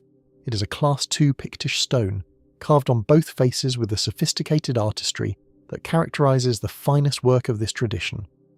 One face shows a great cross, elaborately interlaced, surrounded by fantastic beasts and intricate knotwork, the Christian imagery that dominated Pictish monumental art after the conversion. But the other face tells a different story, one that many scholars have read as a visual narrative of Dunnechten itself. The carving shows a battle. At the top, mounted warriors engage in combat, one wearing the distinctive helmet of a Northumbrian noble, another bearing a Pictish shield. Below, the fighting intensifies. Infantry clash with spears and swords, and at the bottom of the stone, the resolution. A warrior lies dead, his shield beside him, while a raven pecks at his fallen body. Another figure flees, looking back over his shoulder at the disaster behind him. The composition moves from engagement through combat to defeat and flight. A narrative in stone, a story told without words to a people who had their own ways of recording what mattered. If this reading is correct, and scholarly opinion remains divided, as it must when dealing with imagery whose creators left no explanatory texts, then the Aberlemno stone represents something remarkable, a near-contemporary visual record of the battle, carved perhaps within living memory of the event, meant to stand forever as testimony to what happened on that spring afternoon. It would be the closest thing we have to a Pictish voice speaking about their own history, their own triumph, their own understanding of what Bride MacBilly accomplished. But we must be careful with certainty where the Picts are concerned. The stone may commemorate Dunnechten. It may commemorate some other battle, some other victory now forgotten.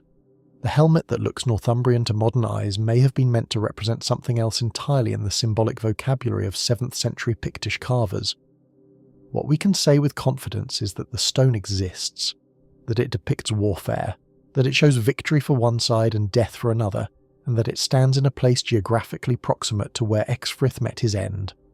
The circumstantial evidence is compelling, even if it cannot be definitive. Bride MacBilly lived out the remaining years of his reign in peace. The 7 years between Dunnechten and his death in 692 seem to have been unmarked by major conflicts, a striking contrast to the constant warfare that had characterised the decades before his great victory. He had achieved what he needed to achieve. The threat from the south was neutralised. The internal consolidation of Pictish power that he had begun with his campaigns against Dunnottar and Orkney in the early 680s could continue without foreign interference. He ruled as Overking of Fortriu, the paramount power among the Pictish kingdoms, with an authority strengthened beyond measure by his triumph over the Northumbrians. When death came for Bride in 692, tradition holds that his body was carried to Iona for burial, the same island where his defeated enemy had been laid to rest 7 years before. If true, this choice speaks to the complex religious landscape of 7th century northern Britain. Iona was a Columban foundation, representing the Celtic Christian tradition that Bride had protected against Northumbrian attempts to impose Roman practices. By choosing burial there, he associated himself with that tradition, with the legacy of Columba, with the network of monasteries and churches that looked to Iona as their spiritual centre. He lay in holy ground that the Romans had not consecrated, among monks who followed customs that Rome deemed irregular. In death as in life, he remained independent.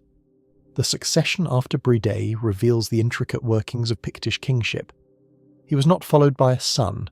The Picts did not practice straightforward patrilineal succession of the kind that would later become standard in medieval European kingdoms. Instead, the kingship passed through more complex patterns, perhaps involving maternal lineages, perhaps rotating between different kindreds, perhaps simply reflecting the outcome of competition among eligible candidates. The details remain obscure, but the result is clear. The kingdom that Brudé had defended and strengthened did not fall into chaos at his death. It passed to successors who maintained its independence and continued its development. Among these successors, one stands out for his impact on Pictish culture and religion, Nechtan mac Deril, who came to power around 706. Nechtan's reign represents a turning point of a different kind than Dun Nechtain, not a military triumph, but a cultural transformation, not a defeat of external enemies, but an embrace of external influences that would reshape Pictish Christianity from within. The circumstances that brought Nechtan to power are characteristically murky. Pictish king lists name his predecessors, Irish annals record deaths and battles, but the human reality behind these bare facts remains elusive. What we do know is that by the time Nechtan emerged as king, the immediate threats that had dominated Bredé's reign had receded. Northumbria, though still a significant power, was no longer the aggressive, expanding force it had been under Ecgfrith. The generation that had fought at Dun Nechtain was passing. The Pictish kingdoms faced new questions. Not how to survive, but how to flourish. Not how to resist foreign domination, but how to engage with the wider world on their own terms. It was in this context that Nechtan made his remarkable decision to reach out to Northumbria, not as a subject or a tributary, but as a fellow Christian king seeking theological guidance. Sometime before 714, he wrote to Celfrith, the abbot of the twin monasteries of Wearmouth and Jarrow, asking for help with a question that had divided the Christian churches of the British Isles for generations: the proper calculation of Easter. To modern ears, this might seem a trivial matter, a dispute over calendrical technicalities of no real significance. But in early medieval Christianity, Easter was the central feast of the liturgical year, the celebration of the resurrection that gave meaning to everything else. Getting its date right was not merely a matter of ecclesiastical tidiness, but of theological correctness. And there were, in this era, two different systems for calculating when Easter fell each year. The older system, followed by the Columban churches of Ireland and Iona, and their daughter foundations, used calculations that had been standard in Rome, centuries before, but had since been superseded. The newer system, promoted by Rome and adopted by the Anglo-Saxon churches that looked to Canterbury for guidance, used updated tables that produced different dates in certain years.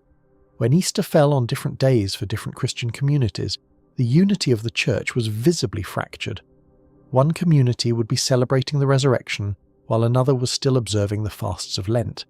The symbolism was intolerable to minds that understood the church as one body, one bride of Christ, one institution that should speak with one voice on the most fundamental questions. Behind this liturgical dispute lay deeper issues of authority and allegiance. To adopt the Roman Easter was to acknowledge Rome's preeminence, to accept the guidance of the Pope and the practices of the continental church. To retain the Celtic Easter was to assert independence, to maintain the traditions of Columba and the Irish saints, to resist absorption into a larger ecclesiastical structure centred far to the south. When Nechtan wrote to Celfrith asking for a formal refutation of the Celtic position, he was not merely seeking information, he was signalling a choice, a willingness to align the Pictish Church with Rome and Canterbury, rather than with Iona. Celfrith's response was lengthy, learned, and persuasive. He marshalled arguments from Scripture, from the Church Fathers, from astronomical calculation, demonstrating to his satisfaction that the Roman method was correct and the Celtic method was in error. But beyond the theological argumentation, Celfrith also offered something practical: architects to help build a stone church in the Roman manner. Nechtan had requested this assistance, and Celfrith was happy to provide it. The king of the Picts wanted to build as the Romans built, to create churches that would stand as permanent testimonies to his faith and his alignment with the wider Christian world. When Celfrith's letter arrived in Pictland, it was translated and read aloud to Nechtan and his court. The king received it with enthusiasm. He did not merely accept its arguments as personally persuasive, he enforced them by royal authority. Copies of the new Easter calculations were sent out to all the Pictish provinces. The Roman tonsure, with its distinctive shaved crown, was to replace the Celtic tonsure, with its front-to-back shaved strip. Clergy who refused to adopt the new practices were expelled. This last measure was particularly significant. The clergy being expelled were those with ties to Iona, the monks and priests who represented the Columban tradition that had first brought Christianity to the Picts over a century before. Nectan was not merely adjusting ecclesiastical practices, but reorganizing the Pictish church, asserting royal control over religious matters, and distancing his kingdom from the influence of the island monastery that had shaped its Christianity since Columba's time.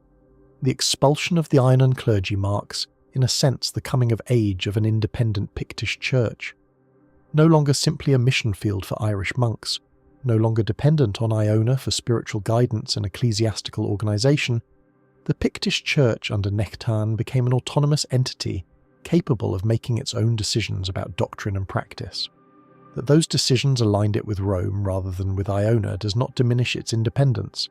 If anything, it demonstrates independence, the freedom to choose between competing options rather than simply following established patterns. The consequences of Nectan's ecclesiastical reforms rippled through Pictish culture in ways that are still visible today. The closer links with Northumbria that followed the adoption of Roman practices brought artistic influences as well as theological ones. The Class II symbol stones that proliferated during this era show the integration of Christian iconography with traditional Pictish symbolism. Great crosses dominate these monuments, carved with the intricate interlace patterns that Northumbrian and Irish artists had brought to extraordinary heights of sophistication. But alongside the crosses, the traditional Pictish symbols persist. The crescent and V-rod, the double disc, the mysterious Pictish beast. The hunting scenes that decorate these stones with their elaborately dressed aristocratic figures on horseback, their packs of hounds, their fleeing deer, speak to a Pictish artistic tradition confident enough to absorb foreign influences while retaining its distinctive character. The Hilton of Cadboll stone, now fragmentary but once among the most magnificent of all Pictish monuments, exemplifies this synthesis. Its cross-face shows sophisticated Christian imagery. Its reverse shows a woman riding side saddle, surrounded by attendants and hunting scenes, the whole composition framed by traditional Pictish symbols. The stone speaks to a culture at the height of its powers, able to honour both its ancestral traditions and its Christian present, able to create monuments that would stand as masterpieces of early medieval art. The Nig stone, still standing in Easter Ross, shows similar qualities, its cross-face and intricate meditation on Christian symbolism, its carvings demonstrating technical skill and artistic ambition that rival anything produced in the British Isles during this period. These were not the products of a marginal culture clinging to survival at the edge of the known world. They were the productions of a confident kingdom, secure in its independence, wealthy enough to commission major monuments, sophisticated enough to appreciate and execute complex artistic programs. The churches that Nectan built with help from Northumbrian architects have not survived above ground. 13 centuries of weather and warfare and rebuilding have erased their physical presence, but fragments remain in the archaeological record, traces of stone construction that speak to the ambitions of this era. And the tradition they established, of building in stone, of creating permanent ecclesiastical structures, would continue to shape Pictish religious architecture for generations. Yet even at this moment of cultural flourishing, shadows gathered around Nectan's reign. The same sources that praise his ecclesiastical reforms also record the instability that marked his later years. In 724, he abdicated the kingship to become a monk, a choice that might reflect personal piety, political pressure, or some combination of both. The sources do not explain his motivations, only record the fact. What had been the most powerful position among the Pictish kingdoms became something that Nectan chose to relinquish, retreating to the life of religious contemplation that perhaps appealed more to his scholarly temperament than the demands of royal authority. His abdication did not bring peace.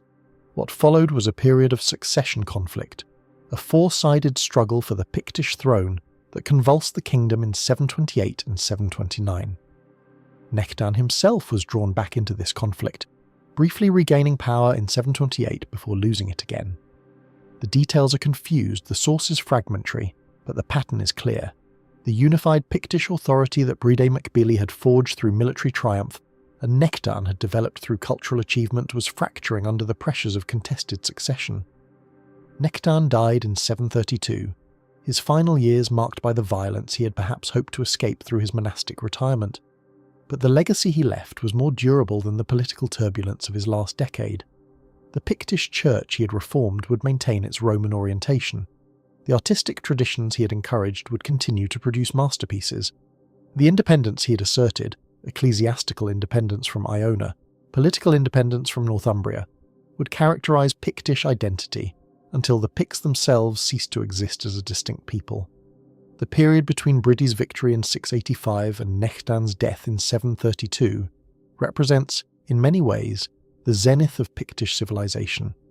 These were the decades when the great symbol stones were carved, when Pictish metalwork achieved its highest refinement, when Pictish kings could engage with the wider Christian world as equals rather than as subjects or supplicants. The threat from Northumbria had been permanently checked. The internal organisation of the Pictish kingdoms had been strengthened. The culture that had begun as scattered Iron Age communities north of the Roman walls had become something coherent and confident, capable of lasting achievement, worthy of the name it had earned through resistance and survival. The Picts had not merely endured, they had flourished. They had created a culture that could absorb foreign influences without losing its distinctive character, that could engage with the great questions of Christian theology while maintaining traditions stretching back beyond memory, that could produce art of haunting power while remaining a warrior society capable of crushing the greatest military power in Britain. The symbol stones that still dot the Scottish landscape, weathered by centuries but still speaking their silent language, testify to what the Picts achieved in these golden decades. But time moves forward, and the same forces that had shaped the Pictish world would continue to reshape it. New pressures were gathering beyond the northern seas, pressures that would test Pictish resilience in ways that even Northumbrian invasion had not. And to the west, in the Gaelic kingdom of Dalriata, changes were underway that would eventually transform the very nature of kingship in northern Britain. The story of the Picts was not yet finished, but the long twilight was approaching, the era when the painted people would face their final transformation. The first blow came from the sea. In 793, the monastery at Lindisfarne, that holy island off the Northumbrian coast where generations of monks had illuminated manuscripts and kept the flame of Christian learning alive, fell to raiders who arrived without warning in their dragon-proud ships. The Anglo-Saxon Chronicle recorded the event with horror. Dire portents, whirlwinds, lightning, fiery dragons flying through the sky. Then the heathen men destroyed God's church with rapine and slaughter. The Vikings had announced themselves to the Christian world, and nothing north of the Frankish kingdoms would ever be quite the same. 2 years later, the longships turned their attention to the Western Isles. Iona, that sacred rock where Columba had established his monastery more than 2 centuries before, where Pictish kings, including the great Bridi mac Billy, had been laid to rest, where the relics of saints drew pilgrims from across the Celtic world, suffered its first raid in 795. The monks, accustomed to the rhythms of prayer and scholarship, now learned the rhythms of flight and terror. They rebuilt what they could, they returned to their prayers, and the ships came again.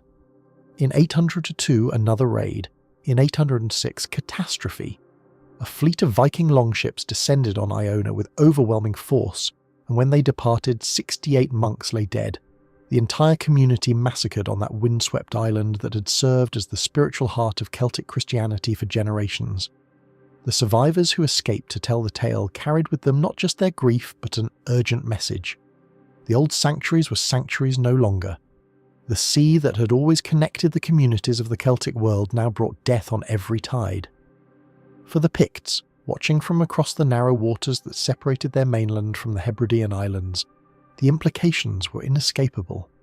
The same maritime highways that had carried Christianity to their shores, that had connected their kings to the wider world of Christian learning, now served as invasion routes for raiders who cared nothing for the cross or the accumulated treasures of centuries. And these were not raiders who came, plundered, and departed. These were settlers. These were conquerors. These were men who meant to stay. The Northern Isles fell first.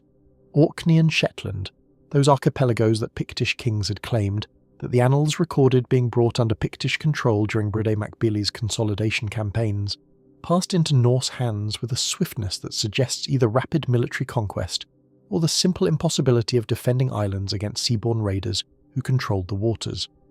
The archaeological record shows Norse settlement overlaying Pictish presence, new longhouses rising among the ruins of older buildings, new burial practices replacing the old. The Brock builders' descendants, who had watched the sea for enemies for over 1,000 years, now watched as their islands became someone else's homeland. Caithness followed.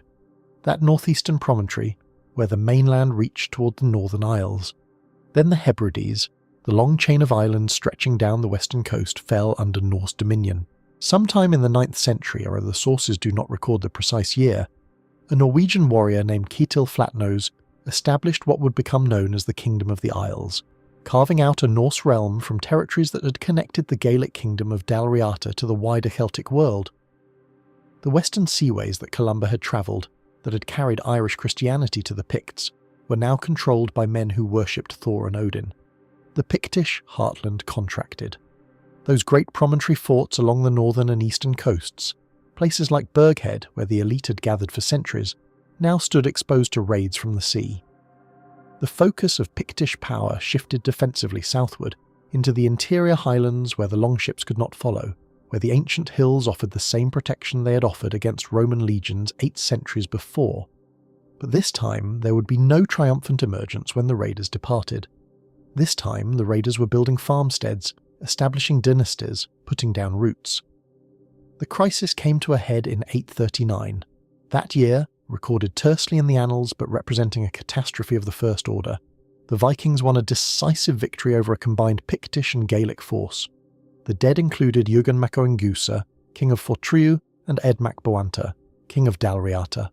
2 kingdoms lost their rulers in a single battle. The leadership of both the Pictish and Gaelic polities was devastated in an afternoon. Consider what this meant. The Pictish succession, already complex and contested, now faced a crisis unprecedented in scale. The Gaelic kingdom that had existed alongside the Picts for centuries, sometimes as ally, sometimes as rival, always as neighbour, suffered the same devastating blow. Both peoples found themselves leaderless in the face of an existential threat, their royal lineages thrown into chaos, their military capacity shattered. The old order, Pictish kings ruling Pictish lands, Gaelic kings ruling Gaelic lands, had been built on assumptions that no longer held. The sea belonged to the Norse now. Survival required adaptation. What happened in the years following 839 would determine whether the peoples of northern Britain would be absorbed entirely into the expanding Norse world, or whether some new configuration would emerge, capable of resisting the pressure from the north and west. The answer came from an unlikely direction, not from the Pictish heartland that had produced Bridie MacBilly, but from the intersection of Pictish and Gaelic lineages, from a man whose very ancestry embodied the long entanglement of these 2 peoples. His name was Cined MacAilpin. We know him better as Kenneth MacAlpin, though the anglicised form obscures the Gaelic reality of his naming. He was a prince of Dalriata, heir to the dynasty that had ruled the Gaelic kingdom of the western coast. But he was also, through his grandmother, connected to the Pictish royal lineage, and in a society where inheritance could pass through the female line, that connection carried weight. He was not simply a foreign conqueror imposing himself on the Picts from without. He was in some sense both Gael and Pict, a man whose blood testified to generations of intermarriage between the ruling families of both peoples. When the traditional histories say that Cined became king of both Picts and Scots, they compress into a single statement a process that was probably neither simple nor bloodless. He appears in the records as king of Dalriata from 841, filling the vacuum left by the slaughter of 839. By 843, he was claiming kingship over the Picts as well, though the list of Pictish kings suggests he may not have eliminated all rivals until 848. The sources are frustratingly silent on the mechanisms. Did he conquer the Pictish kingdoms militarily? Did he inherit them through his maternal connections? Did the Pictish elite simply choose to accept a leader who could unite both peoples against the common Norse threat? The most likely answer is some combination of all 3. That dynastic right, military success, and political necessity all played their part in creating a unified kingdom from the wreckage of 839. What mattered was the result. For the first time, the same man ruled both the Gaelic and Pictish territories of what would become Scotland. The list of Pictish kings, that genealogical record that had traced the succession from king to king for generations, ended around 850. The list of Dalriata kings ended at roughly the same time. Something new had begun. Cined established his capital at Fortaviot, in the heart of the old Pictish territory of Circin. He did not rule from Dalriata, did not try to impose the western Gaelic world on the eastern Pictish one. Instead, he he moved his centre of power into the Pictish heartland, establishing his court among the people his grandmother's blood connected him to. The kingdom he was building would be called Alba, the Gaelic word for Scotland, but applied now to a realm that encompassed both Gaelic and Pictish territories. The relics moved with him, and in their movement we can read the transformation underway. The stone of Scone, that sacred stone upon which Pictish and Scottish kings would be crowned for centuries, was established at his new capital, becoming the symbol of a unified kingship. More significantly, he arranged for the relics of Columba to be transferred from Iona, too exposed now to Viking raids, too dangerous as a repository for the treasures of Celtic Christianity, to Dunkeld, deep in the interior highlands where the longships could not reach. The spiritual centre of the Celtic Church moved from its island sanctuary into the mainland, into what had been Pictish territory. The missionary who had brought Christianity to the Picts 2.5 centuries before now came to rest, in his bones and his relics, among the people he had converted. This was not conquest in any simple sense. The Picts were not subjugated by a foreign people speaking a foreign tongue. They were instead merged, absorbed into a new configuration that preserved much of their social structure, their territorial organisation, their aristocratic families, while overlaying a Gaelic language and a Gaelic identity. The process took generations. When Cinna died in 858, the kingdom he had forged was still new, still fragile, still finding its shape. His descendants would rule for nearly 2 centuries, and throughout that time, the distinction between Pict and Gael would slowly dissolve, the old identities melting into something new. By the 11th century, 200 years after Cinnaed's unification, the transformation was complete. The Pictish language had ceased to be spoken, replaced entirely by Gaelic. The Pictish identity had been subsumed into a broader Scottish identity. All the inhabitants of Alba had become Gaelicist Scots, regardless of whether their ancestors had built brochs in the Northern Isles or sailed curraghs from the coasts of Ireland.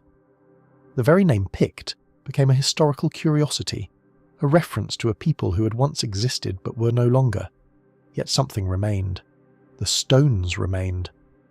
Walk today through the farmlands of Angus, and you will find them standing in fields where cattle graze, their carved surfaces weathered by 12 centuries of Scottish rain.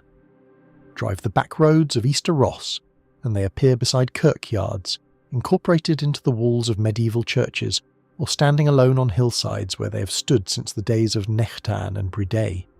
They are everywhere across what was once Pictland, over 200 major monuments, scattered from Shetland to Fife, each one carrying symbols that someone long ago thought worth carving into stone. The crescent and V-rod, the serpent and Z-rod, the double disc, the Pictish beast, that curious creature that resembles no living animal, that appears on stone after stone without ever revealing what it was meant to represent. The mirror and comb, which appear on some stones but not others, which some scholars believe may have commemorated women, though we cannot be certain.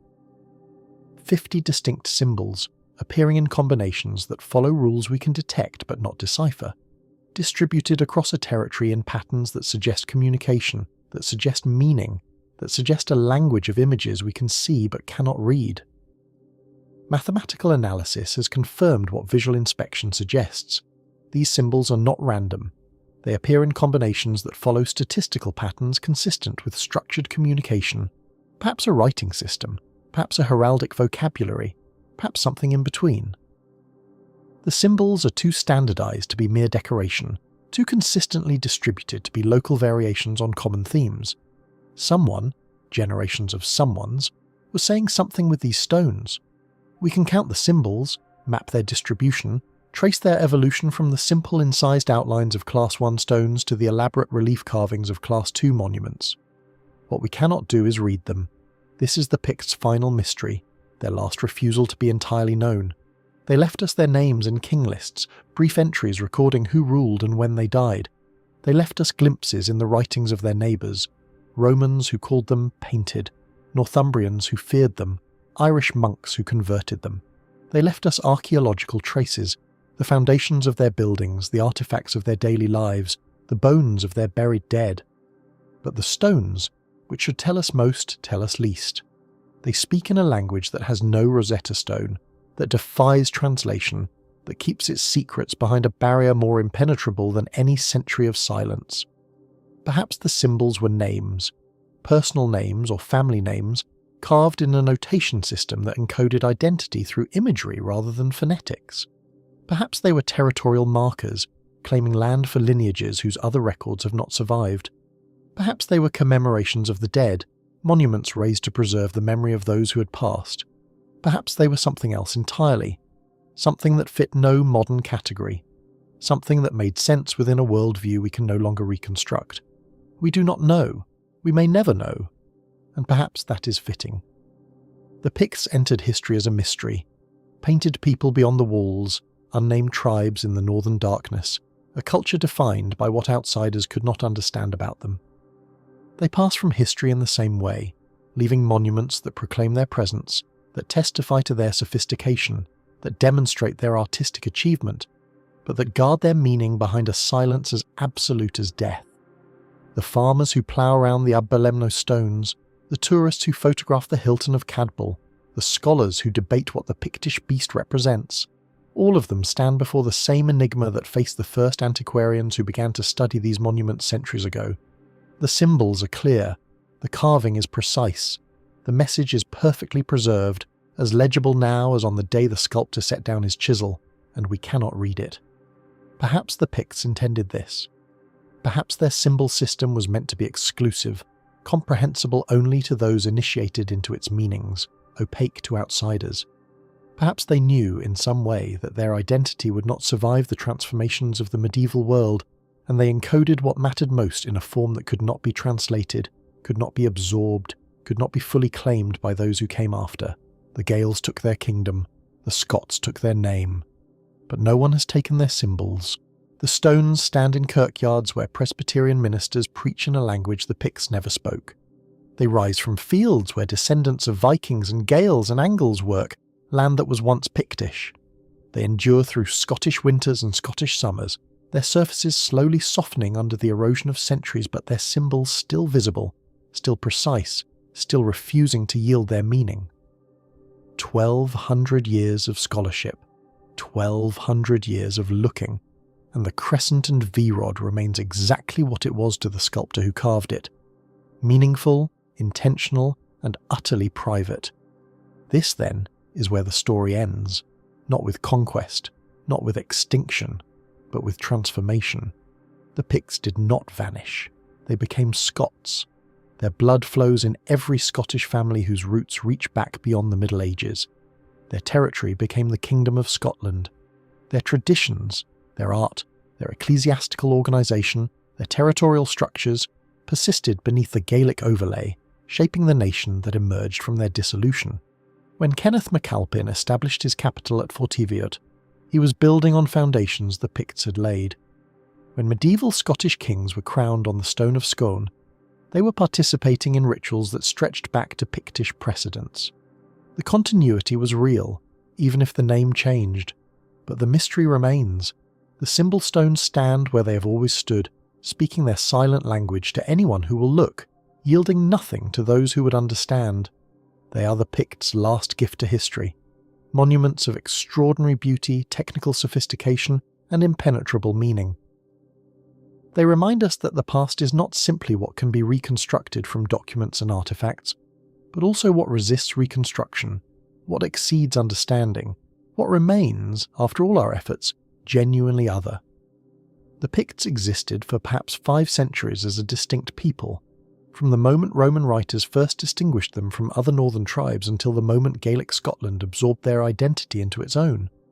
In that time, they resisted the greatest empire the world had ever known, survived the pressure of Northumbrian expansion, created an art tradition that ranks among the treasures of medieval Europe, and forged a political unity that would form the foundation of Scottish nationhood. They did all of this while leaving behind no readable text, no literature, no scripture, no chronicles of their own, only the silent testimony of their stones and the fragments preserved in other people's writings. Perhaps this is why they fascinate. In an age of information, they remind us of how much can be lost. In an age of certainty, they remind us of how much remains unknown. They were a people who built in stone and carved with precision, who created monuments meant to endure, who left messages they intended to be permanent, and yet the meaning has passed beyond recovery. They are in the end exactly what the Romans named them, the painted people decorated with symbols that no one now can read, marked with meanings that no one now can share. The sun sets over the Scottish Highlands, as it has set for every evening of every year since before the first Pict carved the first symbol on the first stone. The light catches the weathered surfaces of monuments scattered across the landscape, in churchyards and fields, on hillsides and beside ancient wells, at crossroads and coastal cliffs. Each one carries its message: crescent and V-rod, serpent and Z-rod, the enigmatic beast, the mirror and comb. Each one speaks to a time when these symbols meant something specific, something urgent, something worth cutting into rock so it would last forever. The carvers are gone. The kings whose names we barely know are gone. The language they spoke is gone. The prayers they prayed are silent. The battles they fought are dust. Even their identity is gone, absorbed into the larger current of Scottish history, merged with Gaelic and Norse and Angle until the Pictish component can no longer be distinguished. But the stones remain, and in their silence, they say everything that needs to be said. A people was here. They built, they carved, they believed, they meant something. They left their mark on the land in a form more permanent than any chronicle, more durable than any dynasty. And when we stand before their monuments, when we trace with our eyes the precise lines of symbols we cannot interpret, we participate in the only communion still possible with the Picts, the communion of presence, of attention, of standing where they stood and looking at what they made. The stones do not explain themselves, they do not translate themselves for our convenience. They simply are, beautiful, mysterious, utterly themselves, speaking a language that belongs to them alone, and perhaps that is the Picts' final victory. They could not prevent their absorption into Scotland, they could not preserve their language or their distinct political identity, but they could, and did, create monuments that refused to be fully possessed by anyone who came after. The stones belong to Scotland, but their meaning belongs to the Picts. They are, after all these centuries, still keeping their secrets. The last light fades over the hills, the stones stand silent in the gathering dark, and somewhere, in the space between what we can see and what we cannot understand, the Picts endure, painted on stone, written in symbols, forever present, forever unknown.